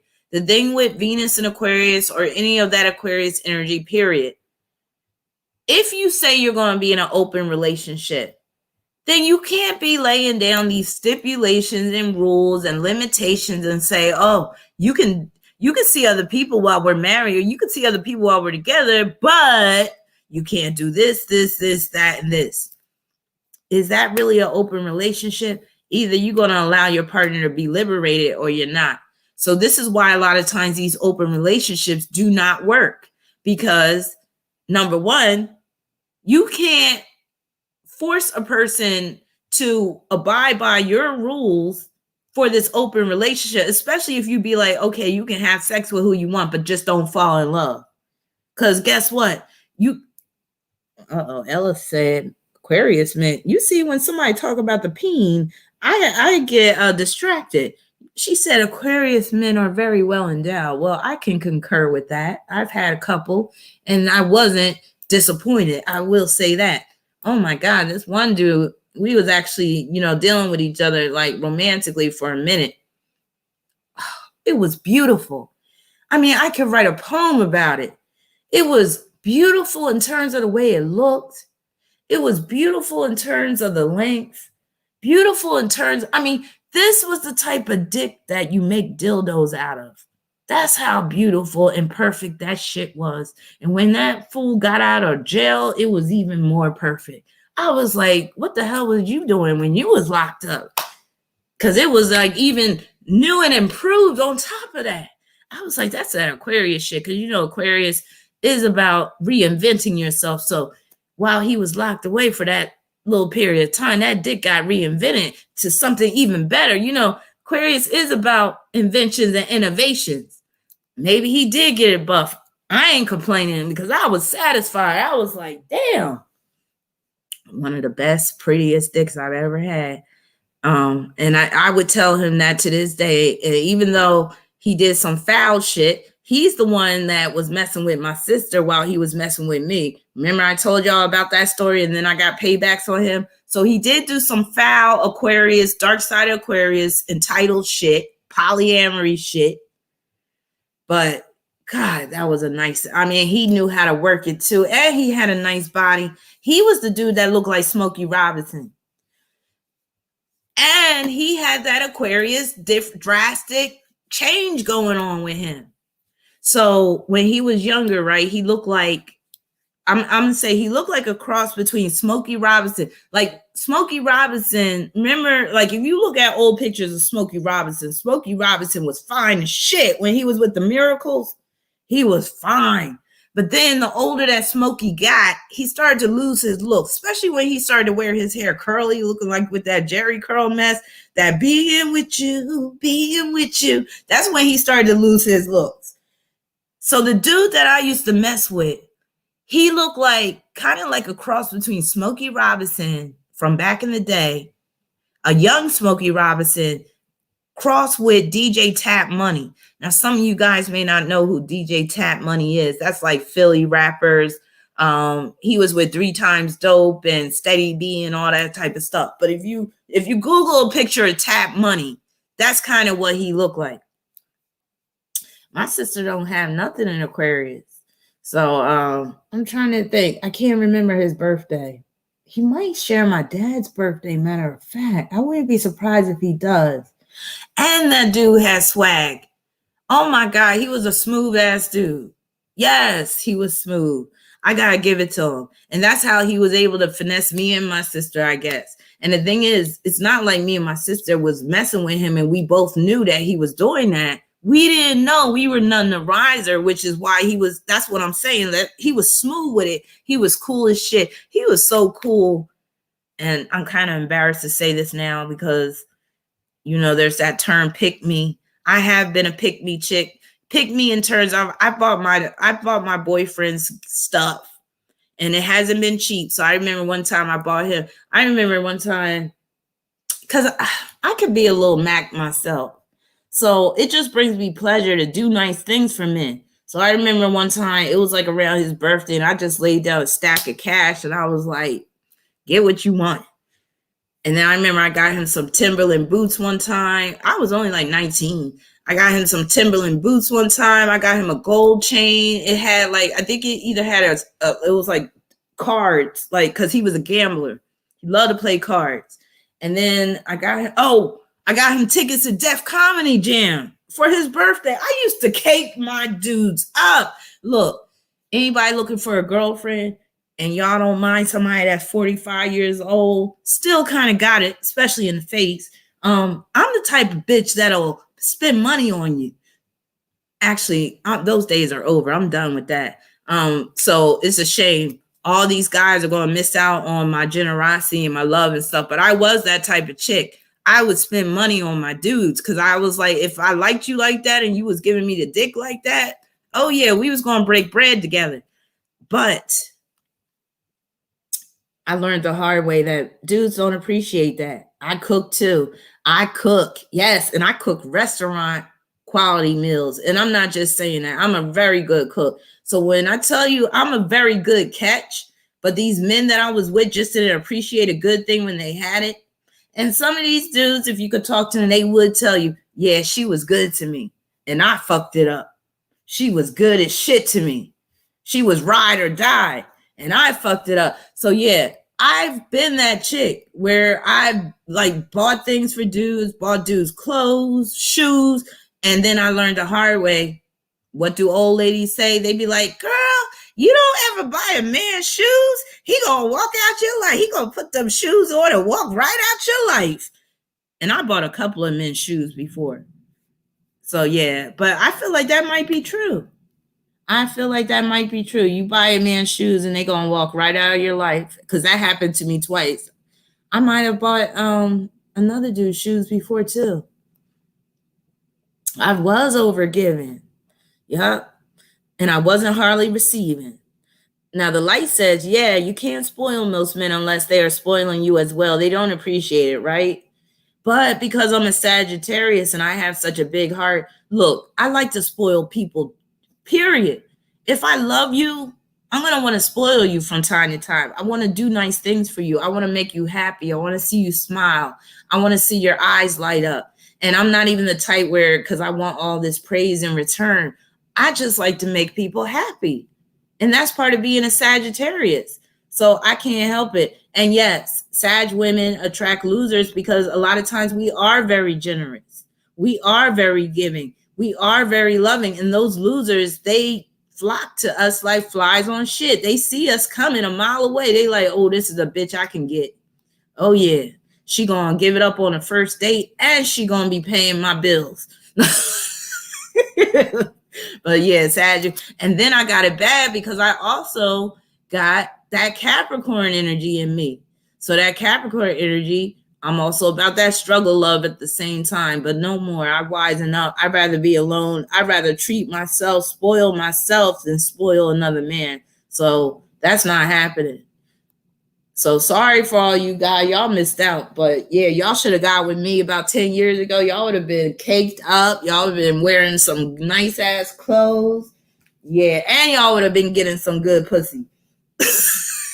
I had the total package at one point, and these niggas didn't appreciate it. But that's how it is. If you give men too much too easily, they don't appreciate it. They just don't. Yes, I got to be about that hypergamy. But yeah, I was the total package. But I could cook. I could dance. I could, I mean, it's just messed up. It's like the more you bring to the table, the less they appreciate your ass, really. And I learned the hard way. Just Me said, niggas get left out in the cold now with me. I give no shits. And I'm the same way, too. I'm the same way. Well, Shawnee, you're good.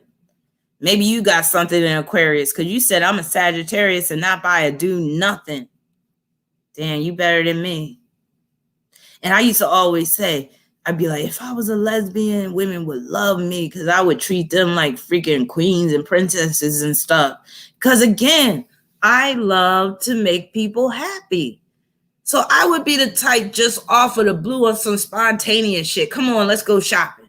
And when I say shopping, I'm like, we dropping at least 5 bills. Like, I'm that type of person. And I'm not saying we would do that all the time, but I'm that type of person where it's like, yeah, let's live life to the fullest. Let's make some of this hard work count. And I'm the type of person that if I'm just by myself, I'm not really going to spend a lot of money. But if it's people that I love, oh yeah, let's go out. Let's go out to dinner. Let's go to this fancy restaurant. Every now and then I like to go to a very nice steakhouse like Ruth Chris or Fleming's or something like that. Getting like, I don't care about spending $200 on dinner sometimes. And again, it could be a once in a year thing. But to me, that is what makes life worth living. Like when you could do stuff like that every now and then. Peter said, I'm making 4 times my $800 rent for the first time ever. Yes, Peter, I love it. I love it. What's your sign, Peter? That's what I'm talking about. Keep on moving up. Keep on, keeping on. 'Cause you came and you changed my world. Your love so brand new. Keep on, keeping on. Yes. And you still look real young, too. Hey, doing it right. So you're Aquarius. Hey, Aquarius tends to do pretty good with money. That's if you don't let your friends or other people, get in between what you're trying to accomplish. But I find that Aquarius tends to do very well with money. Do you have Venus in Aquarius too? Because Venus in Aquarius can be a money magnet. But just being Aquarius alone, you will be entitled to perks, privileges, special benefits, things like that. And that's the entitlement side. So sometimes we look at entitlement as it being a bad thing. But entitlement is neutral. Remember how some of us earlier, we were saying Aquarius is kind of neutral? The word entitlement is really neutral. Entitlement could be a good thing. Like you're entitled to win this free gift or to get this free bonus or something. So yes, Aquarius, y'all need to take advantage of that entitlement that y'all have because y'all truly can get things that other people can't get as easily. Y'all can snap y'all fingers and get certain stuff. Y'all have connections too. That's another strength about Aquarius. Always be like Aquarius, that's the hookup sign. That's the I got the hookup sign. Because a lot of times Aquarius got friends from different walks of life that do different things. So y'all know somebody that know how to fix a car for cheap. Y'all know somebody that could do y'all hair for free or for dirt cheap. Y'all know somebody that can get y'all tickets to a concert for cheap. Y'all know somebody that can do this. Y'all know somebody that can hook y'all up with this. Y'all know somebody that work at Chick-fil-A and that can get you those free chicken sandwiches or something. Y'all know this person and that person. Gemini be having to hook up too, but not as much as Aquarius. So use that energy to your advantage. Don't let it go to waste. All right, who else we got? Because I got to get ready and close out. Dr. Dre, we talked about him. And I hope I touched enough on some of the light side of Aquarius. Because some people be getting on me. They be like, you didn't even talk about the positive sides of this sign. Oh, what about Jeffrey Epstein? Remember him? Jeffrey Epstein, the one that did not commit suicide in his jail cell. He's an Aquarius pervert. So he's a perfect example of a pervert. So Jeffrey Epstein is such a pervert. Right, Tara, you got to get that Chick-fil-A hooker. All you got to do is wink and smile at the dude in the drive-thru. He going to throw a free sandwich up in there. Aquarius has that. Y'all got that shit where y'all can do that shit. I'm telling you, don't let that energy go to waste. But Jeffrey Epstein, so remember him. He was the one that had the Epstein Island and the whole sex trafficking and all that stuff. Now, he was such a pervert. Yes, he didn't kill himself. He was such a pervert that when he would give people, damn, this moves too fast. When he would give people rides on his private jet, he would be having sex with women in the back of the private jet in front of everybody.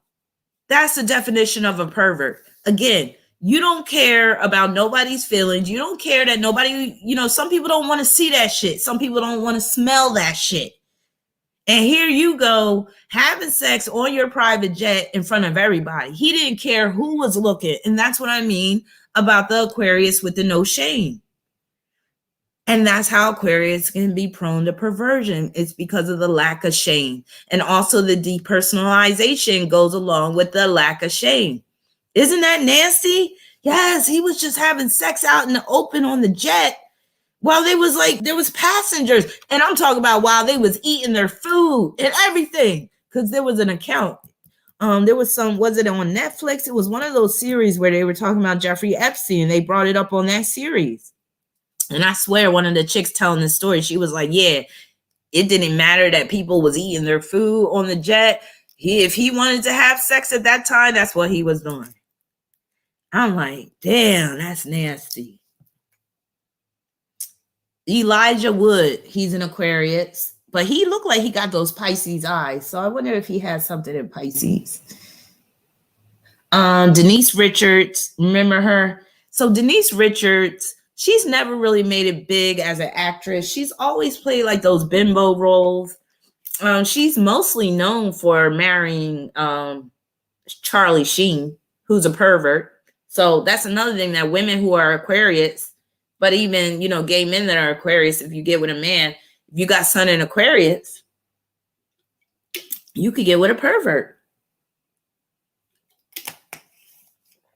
So Denise Richards, let's pull up a picture of her real quick. Denise Richards is a perfect example. She married a pervert in Charlie Sheen.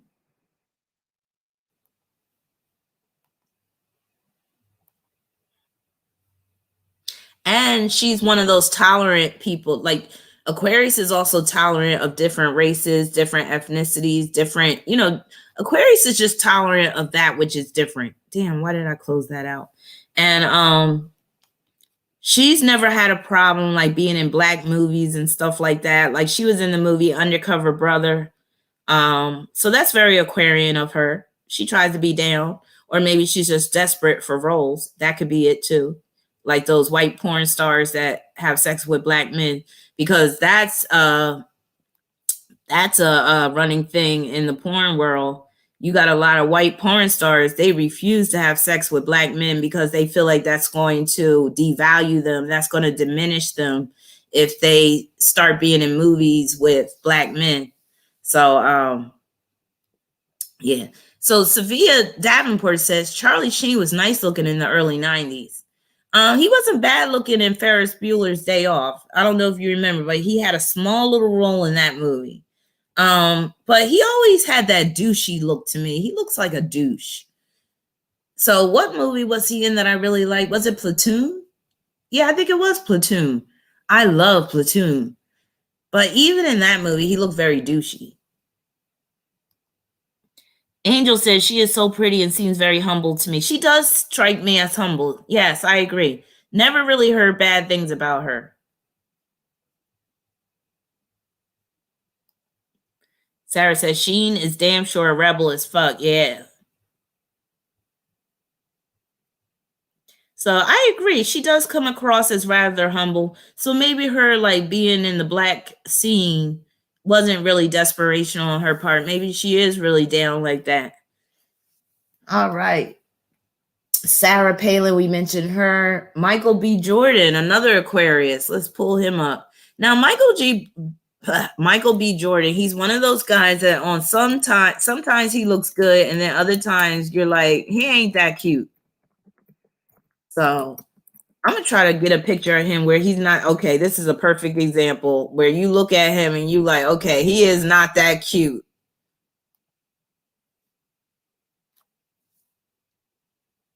They had a nerve saying be downloaded securely.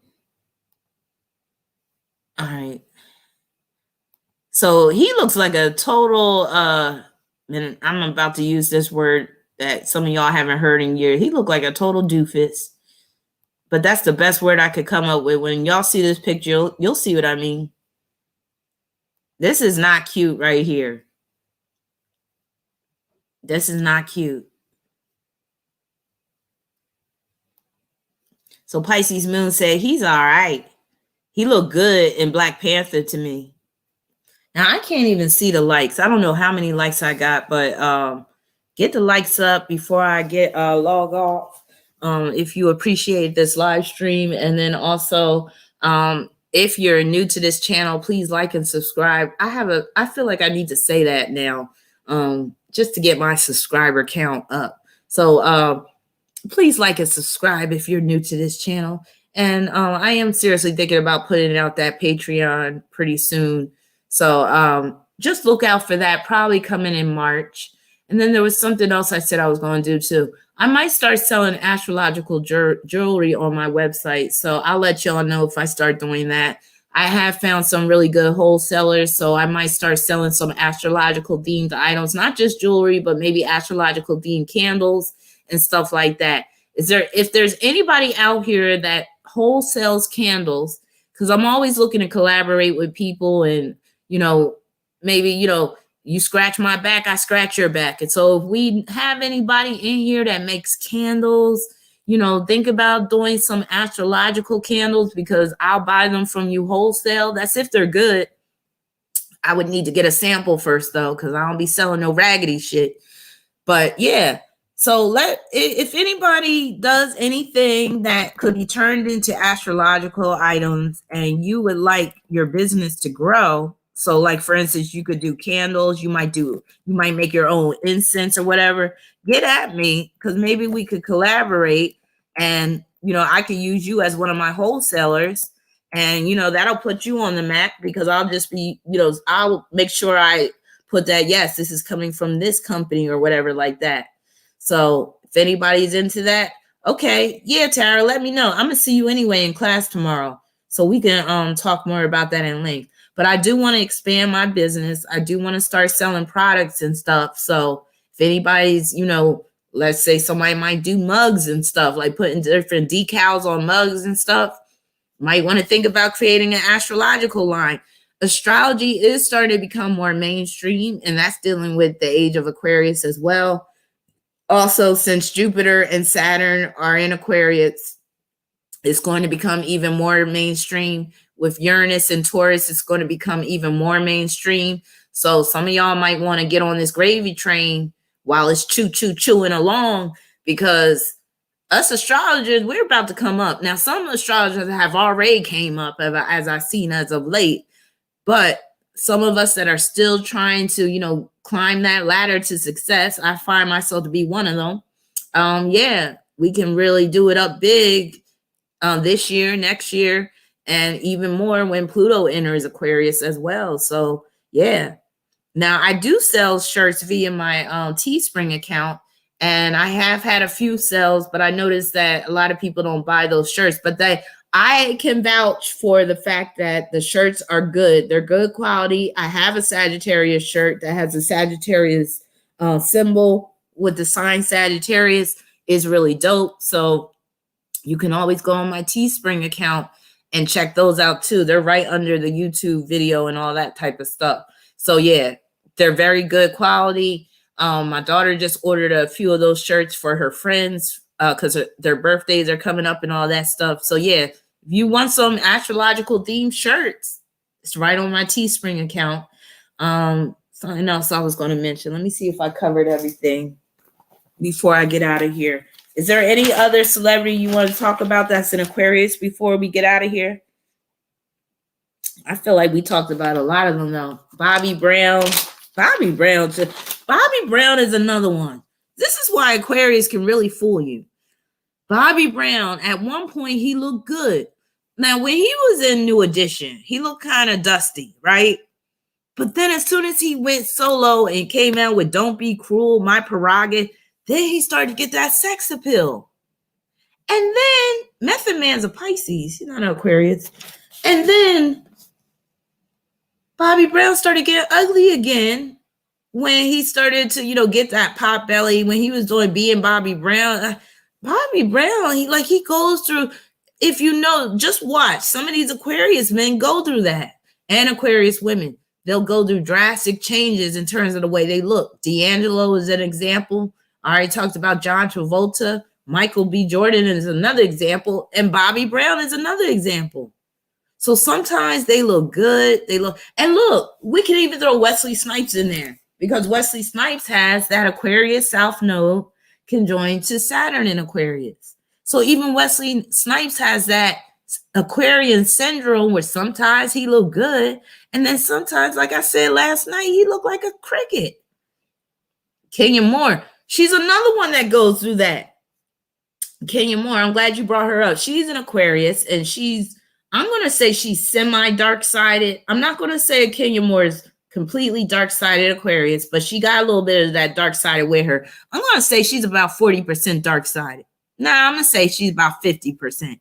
Kenya Moore is 50-50, but she's another one. Sometimes Kenya Moore looks hurt in the face, and then sometimes she looks absolutely beautiful. That's that Aquarius mystery shit. Sometimes Aquarius looks gorgeous, and then sometimes you be like, what the fuck is... That's what I'm saying, but you have to admit, sometimes Kenya be having them bad days. And in that skin, like when she ain't wearing that makeup, I'm like, Lord Jesus. So you think Kenya Moore is completely dark-sided? I would say she's 50-50.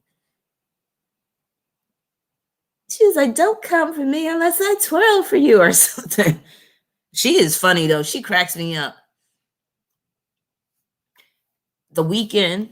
Yeah, I mentioned The Weeknd. Drugs and blew up when he sold out. He's an Aquarius.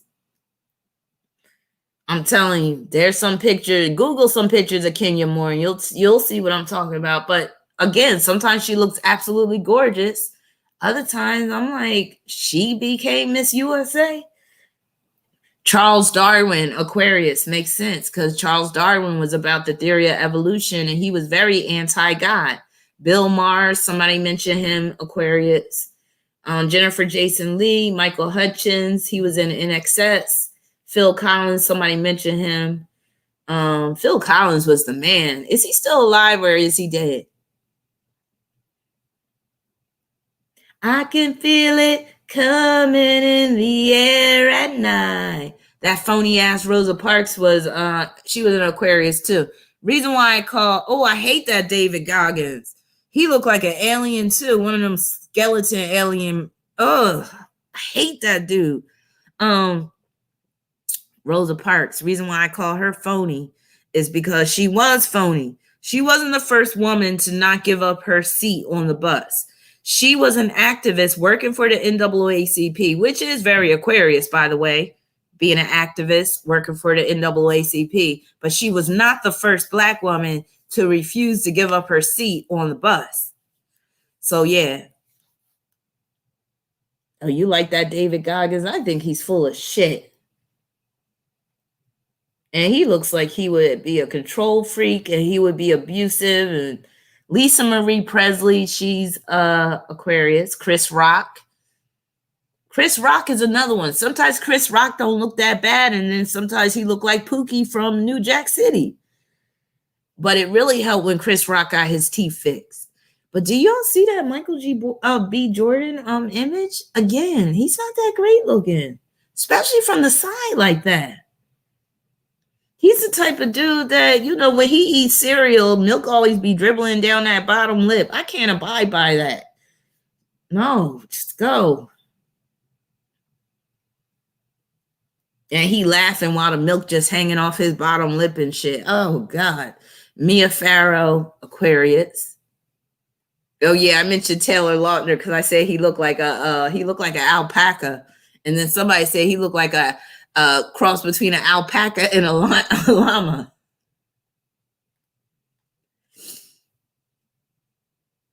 Don't he seem goofy? He got that goofy look. He's right. And somebody did say he got that mouth like, and it's his chin too. So he has a weak chin and his mouth is a little slack. He's slack jawed. That's what he is. He got that slack jaw. James Spader, that's my dude. Clark Gable, Aquarius, phony as shit. Try to act like you a Leo, but you ain't. Brandon Lee. Yeah, let me go on and get out of here. Diane Lane. Yeah, a few more. Oh, and Alejandro Jodorowsky. I'm going to leave y'all just with one last gem. Let me pull up an image of this, because this is definitely astrology related. And some of y'all might have saw this movie. And some of y'all might know who this person is. So his name is Alejandro Jodorowsky. And I bet you that's why Lady Gaga came out with that song called Alejandro. She was probably talking about this dude. Crazy ass dude. So let me pull up a picture of this. I'm trying to get a good one. That's creepy as hell. I'm trying to get the one with like the astrological symbol. Okay. This might be the best I can do for now. But have y'all ever seen that movie called The Holy Mountain?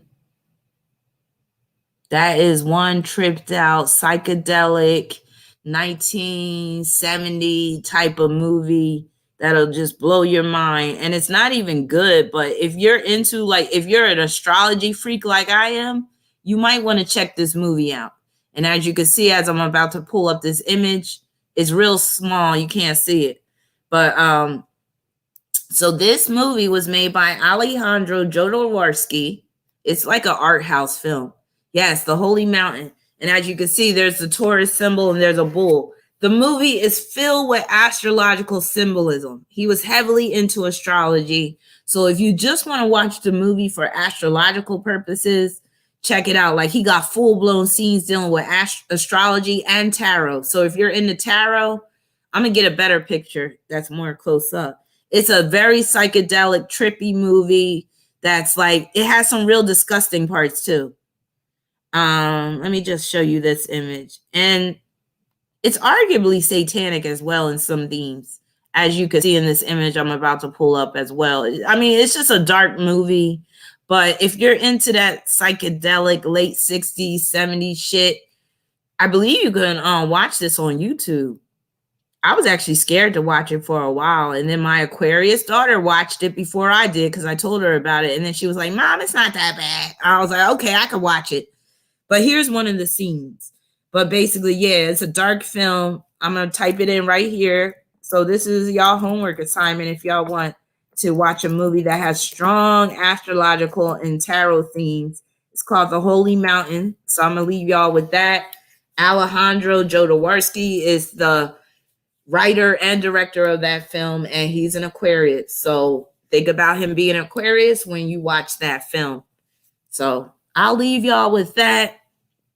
If you like this video, you can always show me a little love through Cash App. So let me just put my Cash App banner right here. And then also, if you would like to get a reading, you could go to my website. Yeah, we could. That was one of the things I was thinking about with Patreon, Jules. Jules, you're kind of late. This is the first time I'm seeing you. But Jules, I was thinking about maybe even having movie nights on my Patreon, and where we all watch a movie. Like I share my screen and we all watch a movie. And then we do our reactions and we critique it and we chat along and we talk about like what sign this person could be. Because I love to watch movies and talk about, oh, that person is a Scorpio. Oh, that person got Sun square Saturn. So we could be doing that. We can, like, one person could pick a certain movie for us all to watch. And then they can explain like why you think this movie is very much Aquarius or why you think this movie is like Gemini or whatever. And then that could be part of our discussion. So yeah, I'm starting to get some great ideas for my Patreon channel. And it's taken me like damn 3 years to come up with some, to come up with a theme for my Patreon channel. Cause I didn't want to just have a Patreon channel and not really give y'all quality content. So I'm really starting to brainstorm about, yeah, there's a lot of this black and white duality in this movie. Oh, Justin, trust me, that Venus and Virgo video is on deck. I'm about to release it either tomorrow. I might not be able to release it tomorrow because I got a busy day, but hopefully I'll be able to release it by Sunday. If not Sunday, definitely Monday. But yeah, I know you guys been waiting a long time for that. It's all done, basically. I've got the whole PowerPoint done. I just have to write a few notes and I'll be done with it. And I think y'all really going to like this Venus and Virgo video. And then after that, I got Venus and Libra, and then I'm done. And then I might do a Mars series, but I might do it a little differently instead of the Venus series because I got Mars and Gemini. I like to switch things up. And with Sagittarius, we get tired of stuff kind of quickly. Like things burn out quick with us. So we don't like doing the same thing over and over again.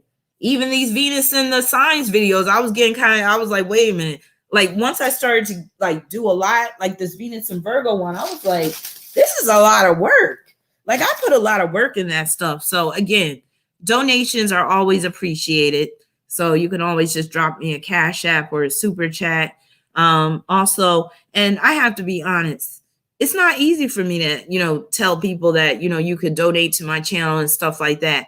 I've been conditioned, unlike an Aquarius, I've been conditioned to just believe that I always have to work for my money. But sometimes people can send you money just because. And somebody did do that. Adrian did that tonight. And sometimes I do get people where they'll send me super chats and Cash Apps just because. And that feels so good. Like, and again, it's not easy for me to ask for donations like some people on YouTube do. And some people are really ruthless with it. And there's a part of me that, number one, it's also about class. I don't ever want to come across as not classy by making this all about money. But it does take time and energy to make videos, especially like those Venus through the sign series and stuff. So yeah, donations are always appreciated. And I can always, use donations to upgrade my software upgrade. And I do want to I want to get a subscription to StreamYard. So yeah, but thank you so much. Don't listen. And I have to start telling myself that I do deserve it because sometimes I'm too down on myself and I don't give myself enough credit. But yeah, everything that y'all do, whether you donate or whether you just tune into my live stream and you contribute to the chat, I appreciate every single one of you guys. You don't know how much y'all give me life, and I mean it, because I really don't have much life beyond my work and my children. After that, it's basically nothing. After that, it's me watching videos on YouTube. So y'all are my social life. Y'all are my fam. Y'all are my friends. Without y'all, my life would be rather two-dimensional. So again, even if you don't donate, I appreciate everybody, every one of y'all. So again, thank you. Love y'all. I will see y'all soon. Next time you see me, it will be the Venus in video premiere video. So stay tuned for that.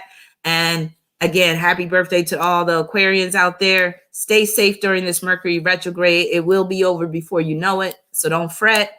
And make the most out of this huge Aquarius stellium that's going down right now. So let's make the most of it, and let's use this magnetic energy to our advantage.